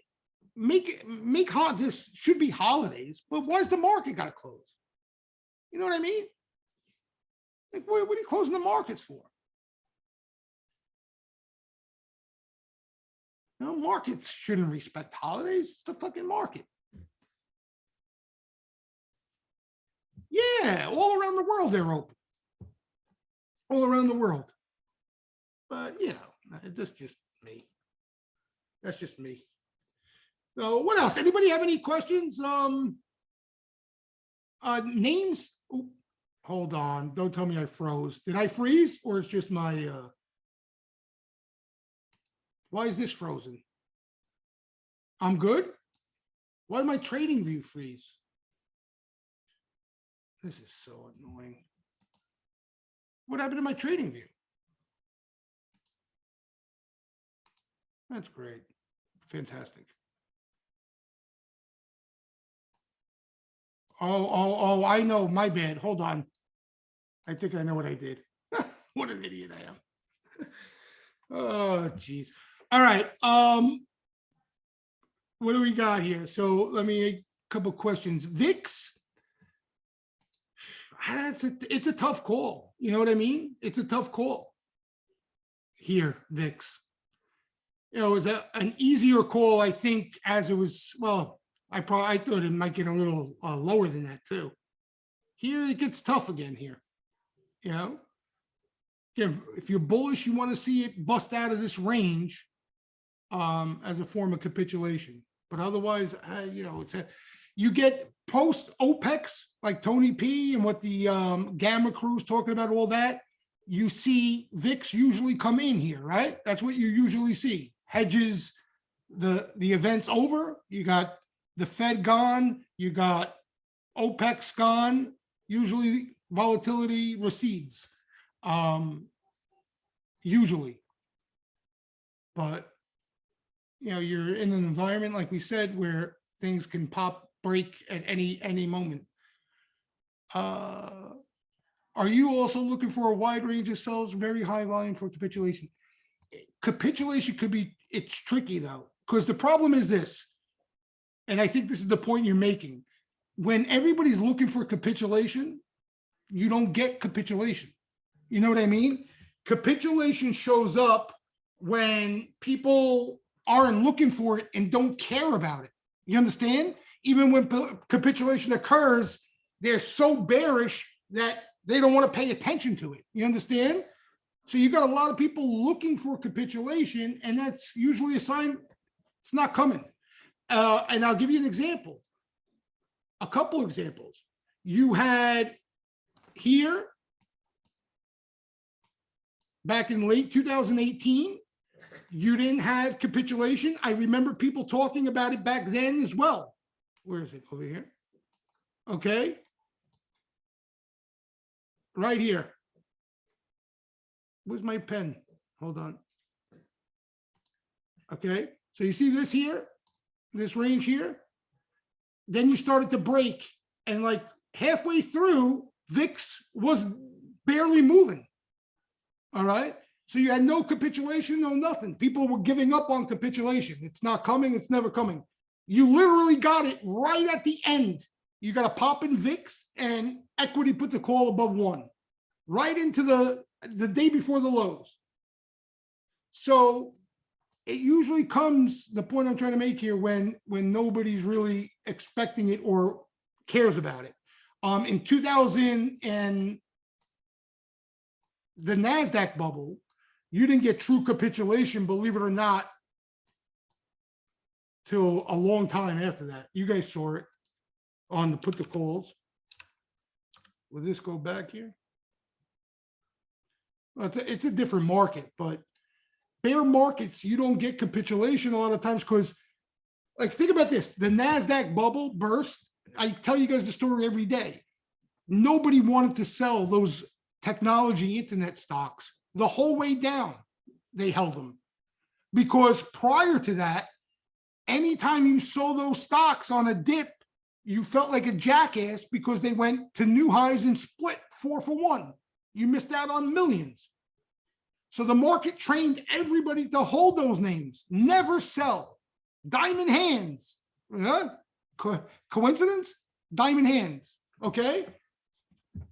So you had no capitulation to literally the end of the bear market there. And that's years before you got capitulation. You know, and you got a lot that resembles that time back then, not as crazy as back then, but you know, diamond hands, right? These cocky bulls, they don't like to sell. ARK, perfect example, exactly. They're still buying ARK, right? Still buying ARK. Yeah, the market in 2000, the market did, I say it all the time, an unbelievable job of getting everybody just to hold the whole way down. Like you would, it's impossible to think of now, like how could you hold the whole way down? But like you guys said, look at ARK, right? They thought DraftKings, Space, Roku, all those names were a buy all the way down. I remember guys that were caught a huge following on Twitter were pumping this thing, telling everybody to buy the dip over here in Fubo. All the way from here. Can you imagine? 40 bucks. The stock is going to go to zero any minute now. Any minute. They have, you know, they hold all the way down. Look at these stocks, man. Look at them. Like how no capitulation and they look like this. Look at this. No, this is nuts. You're talking about going out of business type shit. Oh, queen.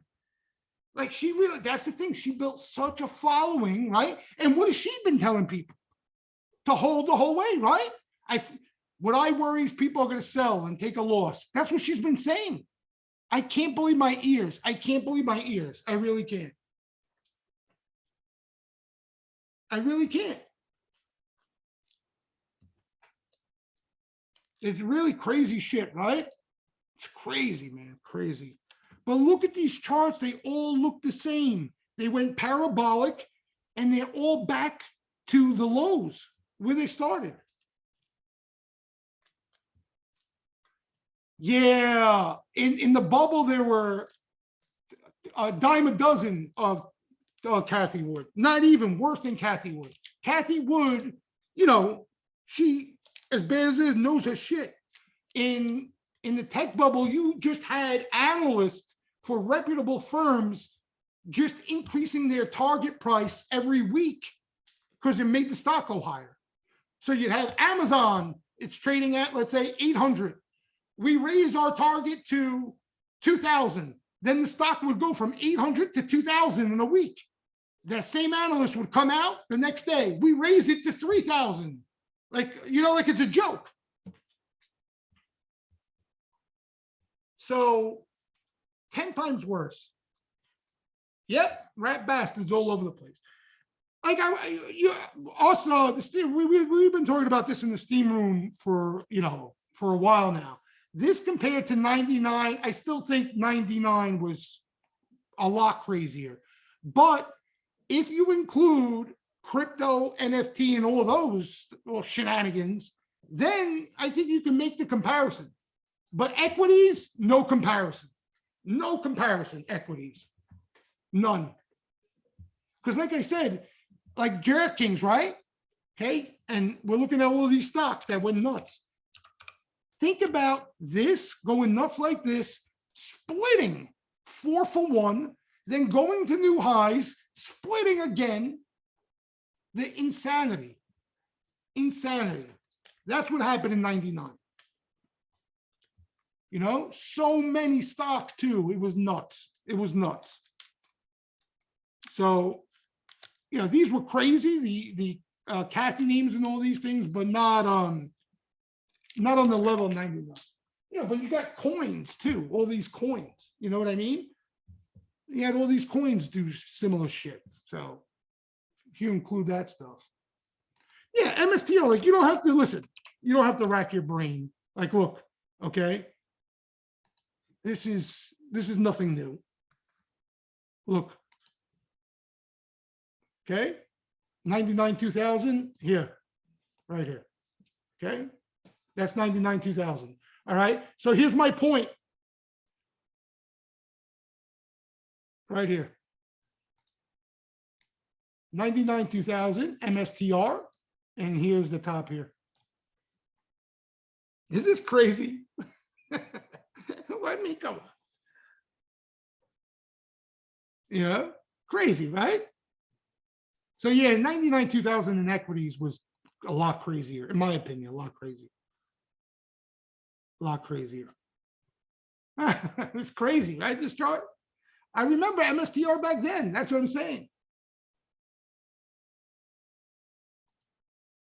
You know, and I think what people fail to realize is that the Bitcoin, again, the technology of all this stuff, even NFTs, which I'm clueless about, even canned jarred farts, maybe it's real. I have no idea. But when it comes to the market and stock prices, it doesn't matter. You understand? It doesn't matter. When you get into these type of environments, everything goes down. Everything. Right. Boob sweats. Maybe it's a new thing. You know, I don't know. I'm a boomer. Okay. But when you get into market cycles like we're in right now, it doesn't matter. Right. When the bubble pops, everything goes south. In 99, Amazon came down to $2.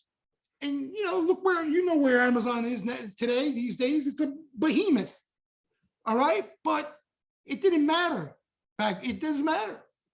You know, so there are going to be survivors, but don't kid yourself.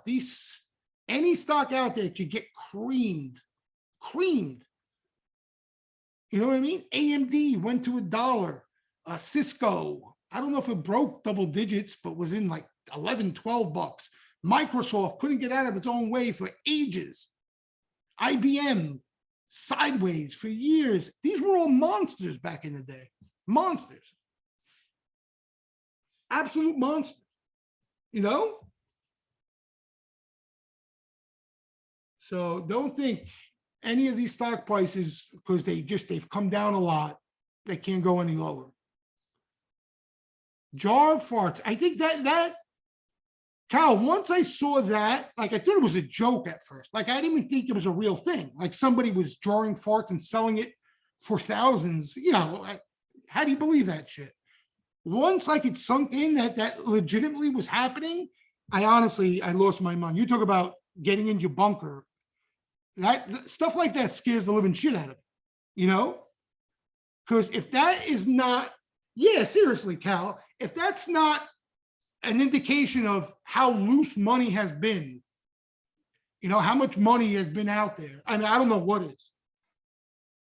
There's so much money out there. You know, they couldn't find enough things. They just couldn't find enough things. Jar farts. Buy the dip, Bill. Buy the dip. I know I'm giving away the goods here. But yeah, I mean, it's just, you know, and I don't knock the Fed for doing what they do. I'm not one of those guys. You know, they had to do what they had to do. COVID was scary shit. But, you know, this is what happens, right? These are the consequences of that, right? This is what happens when you pump money, that much money into the system. And then the government is sending checks to people locked in their house to give to Robinhood. You know what I mean? But those days don't last. You know, they don't last. But I'm telling you guys, not to sound corny, okay? Because I'm giving you a warning that it probably is going to test your patience, you know, test your ability to stay involved, entertained. But when this is over, that's when and forget about money. Besides, that's where the real money's made. That's where careers are made. You understand?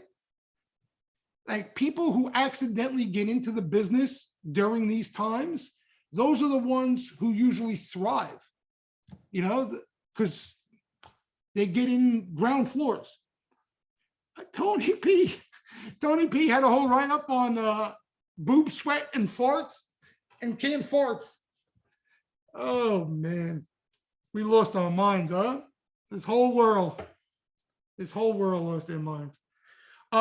Anybody I might have missed a question or any indicators before we wrap it up. When we start talking about jarred farts, that's when we cut it off. Oh yeah, top bets. So here were a couple of bets from Friday. So here's the problem. I know some of you were asking, there were some decent size call buyers on Friday, what looked like call buyers. The problem is their rolls, and they're replacing June expiration positions, right? So if I own Apple, I had a position in Apple June calls for the past year. I replace some of that. And you see what looks like a new buyer, but it's just replacement. Like I think Microsoft had a $3 million order. These were a couple orders that didn't look like rolls. They could be, but from me digging into open interest, that sort of thing, they look somewhat clean. All right, but again, they could be. So what I would say is, if you like any of these names, you look for confirmation by more buying coming in. Okay, that would answer the question. This thing is a beast, right? You know this guy. This is like, I think, the most underspoken semiconductor that's really a stud. ASML, you guys know the name. Now, I don't know how legit of buying this is, but maybe we'll see some more buying come in if it is. All right, so this is what it looks like. You almost got a downside niner here. So like a lot of things in the market, if we're going to see a bounce, we're going to see some sort of tactical bottom here, right? You almost got a niner right here. So could bounce. Keep an eye on it. ASML. Semi-equipment. Yeah. This is a big name, right, Cal? ASML? Legit name. Like, look, they're making all sorts of money. Is it German? I was wondering. I know it's overseas. You know, and listen, like we look, this has been a correction. It's come down. All you got to do is scroll back. Like, look at this move. Look at this. Oh, is it Dutch? Dutch, right, Dutch. I think it's Dutch. So look at this rally in the stock over the last few years. So this is normal. You know, it was bound to happen. But this might be a spot for a bounce here. You could definitely see a bounce here. So keep an eye on it. You know, one of the names that caught some flow Friday looks somewhat clean. AGL, I never heard of this name. And see, that's the beauty of these under the radar type names. You know it's clean action, you know, because there hasn't been buying in the name and there's no open interest in the name. Exactly, less hands involved. So this was a decent order for this name, AGL. I don't know, I never heard of it. It's a health biotech type thing. Let me see.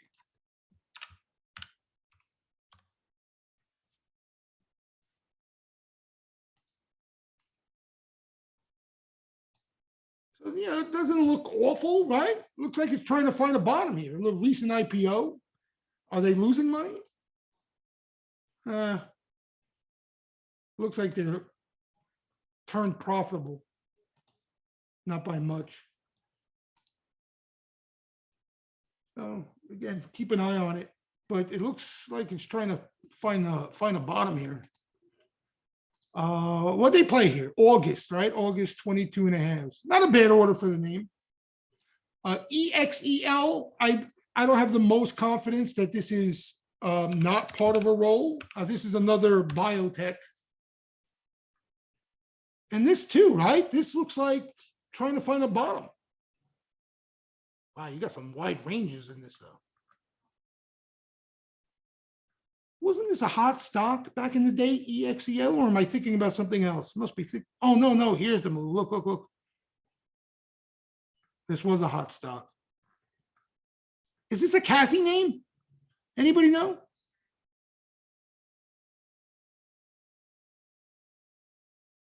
Maybe I'm thinking about something else. And they're profitable. No? Yeah, they're profitable. You know, so remember I was telling you guys coming out of 2000, the internet bubble blew up, right? You guys know, I've been telling this story a lot. And everybody was getting blown up in tech and internet and watching them go down every day. And because luckily I had nothing, no position, so I wasn't getting buried, I could see things develop that people couldn't see. They were staring at the tech names get hit every day. They were buying, later still, they were buying medical supplies and biotech companies when nobody even knew what was going on. You know, kind of like stuff like this. So something to keep an eye on, you know, if we see more of it, because the logic behind it is they're recession proof, right? A recession doesn't affect some of these companies as much. So something to keep an eye on. Yeah, healthcare. So this AGL is healthcare, biotech, EXEL. Here's another one. This is a repeat bet. They just bought this last week and it was up on Friday. SGEN. I think they had FDA stuff though. Yeah, some biotech healthcare we're starting to see. You know, again, maybe the early signs of it. We want to see obviously more. I think this had FDA approval or something. Kramer pumped this Friday after it was up $10, $20. Jesus Christ. Yeah, this is a good name too, this SGEN, right? They're losing money. Oh, I thought they were profitable. So this is a repeat bet, but it was clean, July 170s. Nice size bet. Look. Oh, this was part of a sweep. I think I put the wrong order there. This was part of a sweep or something else. This is a defensive name, Clorox, CLX. This thing got hit post-COVID, right? After going bonkers. Now you got to try to catch a full knife here. But this thing is quite the licking.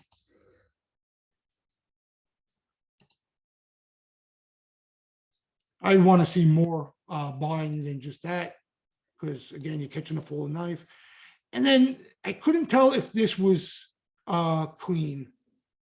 Carvana leaps the 60s.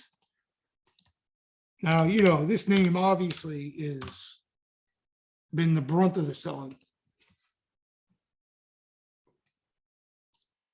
Attempting to find a bottom here, huh?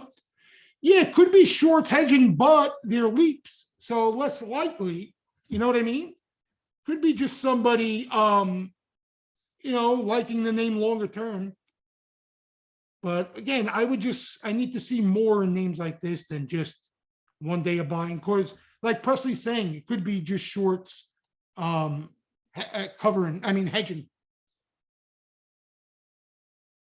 You know, we've been seeing a lot of weeklies in Carvana. Those are shorts hedging without a doubt. Any restaurant plays, we haven't seen much of anything. Restaurant, nothing. I'm trying to think of, usually restaurants, we see maybe a QSR, sometimes a Shack. What's that other one? Olive Garden, we see from time to time. Yeah, DRI. You know, those are usually the names they buy when they like them. Oh, Wendy's. We've seen Wendy's buying. What's his face is involved?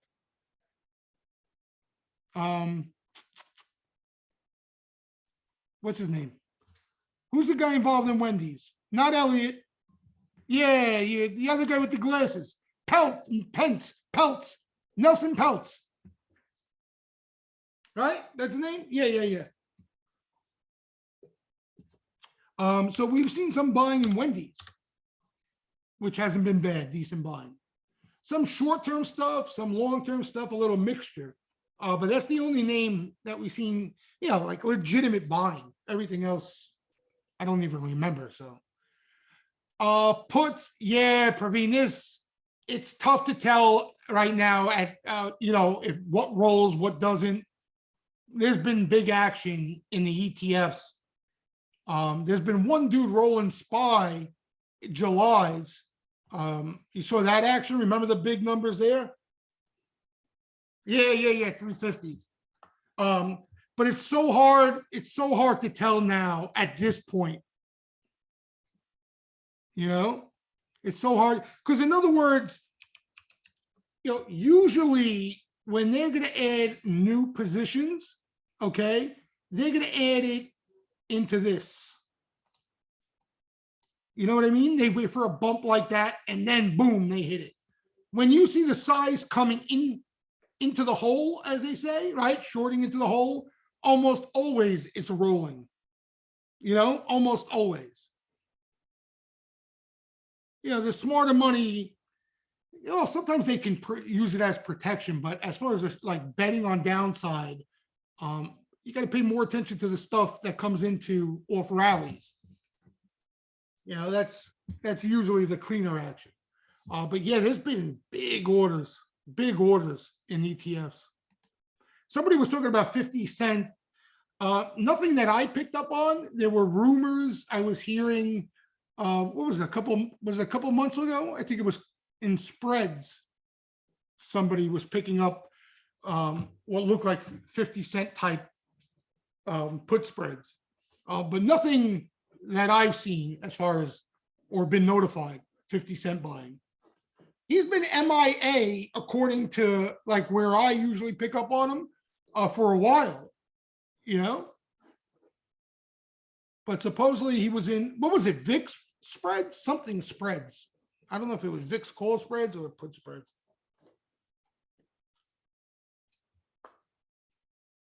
Maybe he lost money NFTs, or maybe he bought his own island Lourdes and just is day trading for shits and giggles. 50-90 call spread. That might be it, what Drew just mentioned. Jay, like you said, flow has been good and clean on the put buying, but what are you looking for to flip to go long for a small rally? What I'm looking for, like, for example, again, I'm not, as far as for overnight positions, I'm not looking to do much of any of that. But what I'm looking for intraday, it doesn't even have to be quality. I'm looking for aggressive call sweeper activity. So in other words, like what I said, the put buying looks like, if you've been paying attention to the put buying, when they come in and they hit, they keep hitting. Like you saw how they were hitting Ford on Friday? Boom, boom, boom, boom, boom, boom, boom, boom, right? Like AT&T the day before. You see how that, the aggressive nature behind that buying, like, you know, that's what you want to see. That's urgency. You know what I mean? That's an appetite there. So you want to see that on the call side. Not, it doesn't have to be that aggressive, but you want to see multiple sweeps. So I'll give you an example. You don't want to see one sweep of Apple and then nothing but put sweeps around it. You want to see them sweep Apple a couple of times, then they sweep SPY, then they sweep NVIDIA, then they sweep this name. You understand? So it comes in waves. And what that will do is it will help. Have a good day, Bill. Happy Father's Day. Thank you. What that will do, it will create momentum to get shorts to cover. So that's the logic behind those bands of sweeps that come in intraday for day trades. For big picture, okay, in other words, to change the big trend here, what we would want to see from sweepers is exactly what we're seeing on the put side. So what they would do is, let's take a name, Carvana, right? We saw that action on Friday, right? So no reason to buy it. We don't believe it. Could be hedging, like we said, right? We don't know. Now, come Wednesday midweek, Carvana's down, the market's down. We see them come in and they hit leaps again, right? And then we say, all right, they came in the second time. Interesting, right? No reason to buy it.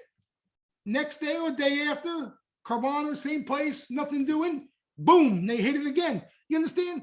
When they're building positions, they don't buy in one day and that's it. That's usually hedging. When they build a position, they come in multiple times. You know what I mean? They accumulate. You want to see accumulation. You don't want to see bets. You want to see accumulation. Bets are fine in a bull market, right? We can play bets because the probability is the market's going higher and we can benefit off that bull bet. But when you're in this type of environment, you don't want to rely on bets. You want to rely on accumulation. Somebody is out there. Have a good night, Jay. Thank you. You want to rely on a fund that is building a position in a name, right, at the early stages. And you can get in the middle of that, either for a trade or, tail that order, right? Tail that buying because you see what he sees. And it starts with one name, and then you'll see more names. So you'll see this top bet list, right, start to grow, and you'll see some of the same names continuously show up on the list. So it's a process, and you start to notice it if you're paying attention. But that's the key word, accumulation. You want to see accumulation. You don't want to see betting, right? Because we can't trust bets right now. They could be hedges.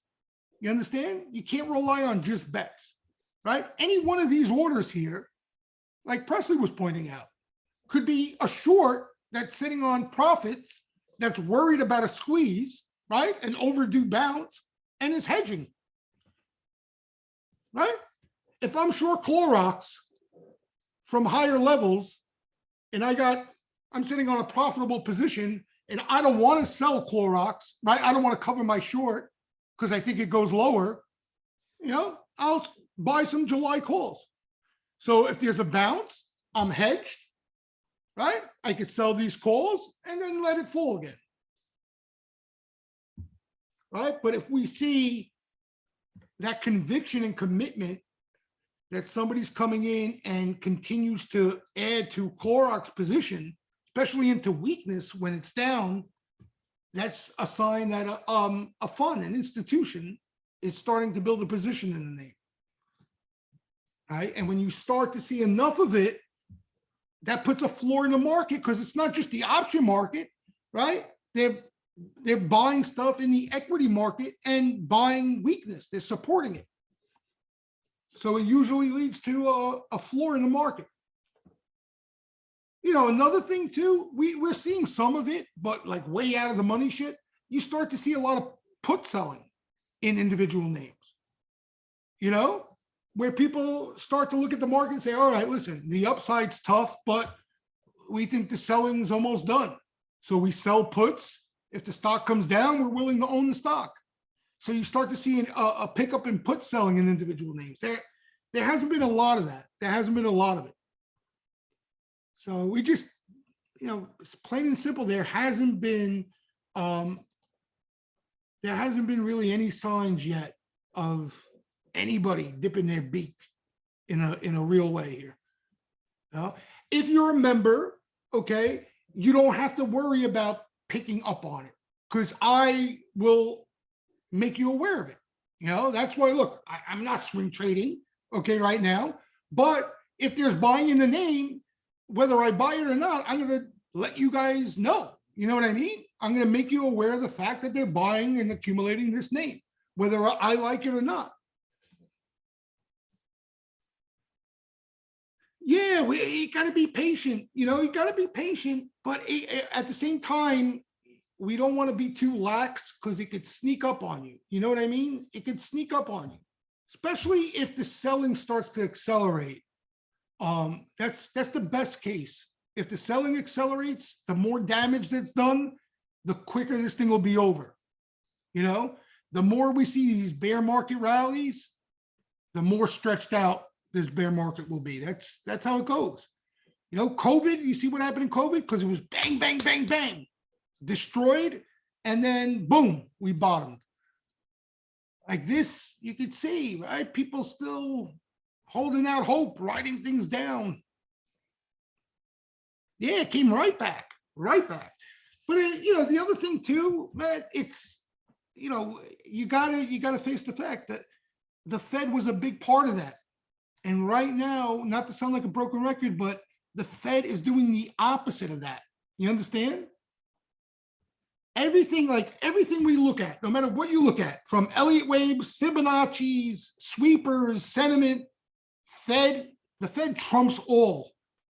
It trumps all. I mean, it's a rigged game. Once they did what they had to do in 2009 off of 2008, there's no turning back, like a lot of you say, There's no turning back. So right now we're on the opposite side of that Fed rigging.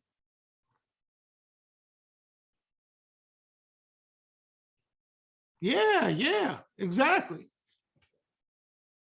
Yeah. So, but like you guys said, it's a good test. Again, I'm going to sound corny here. Forget about what happened off the COVID bottom and Kathy SPAC names, all that. If you made money during that time, you got to face the facts. You got lucky, not lucky, but it was the market that made you money. Okay. You just were fortunate to be in when the Fed was rigging and everybody was making money. These are the times where you're going to realize if you have what it takes to play this game, whether you're playing it on the side or looking to play it professionally or whatever it is. You got to be able to survive this. You have to. You have no choice. There's no way around it. Don't listen to anybody. There's no magic sauce. There's nothing that will get you through this where you're going to make the same money as you would make when times are good. You understand? You got to figure out a way to stay involved, stay entertained, and get through this, whatever it is you need to do. No, we're all degenerates, Lourdes. We got to look in the mirror and face the facts. We're all just a bunch of degenerate bastards. No? Including myself. All right, but I'm serious. I'm serious. You have to trust me when I tell you. That's what I kept telling myself when I got into the game, and I had to sit through the tech bubble blowing up in 2000. And again, I was fortunate that I didn't get buried because I didn't have anything to get buried. You know, I just got into the game, but I kept telling myself I have to stick through this while everybody around me was leaving. You know, everybody was fleeing. I had to get through it. I had to get through it. And I told you guys, my best years weren't COVID bottom, wasn't 99. It was after the tech bubble blew up. You know what I mean? From 2001 to like 2006, that stretch was the best time of my career. Hands down, not even close. Yeah, Lotto, right? You gotta, this game, I mean, it's gambling. If you don't admit it's gambling, right? If you don't acknowledge it, you need to have what it takes to survive as a gambler. You need it in this game. Otherwise, you know, you're fooling yourself. You're fooling yourself, right? The risk, the money management, managing your risk, it's gambling. It's gambling. Yep. Happy Father's Day to everybody. Guys, always a pleasure. Thanks for stopping by on a Sunday on a Father's Day. Enjoy your rest of your night. I'll post sector sentiment press release as soon as I get off this. All right. Enjoy the day off tomorrow. Tuesday, we get back at it. Have a great night, everybody.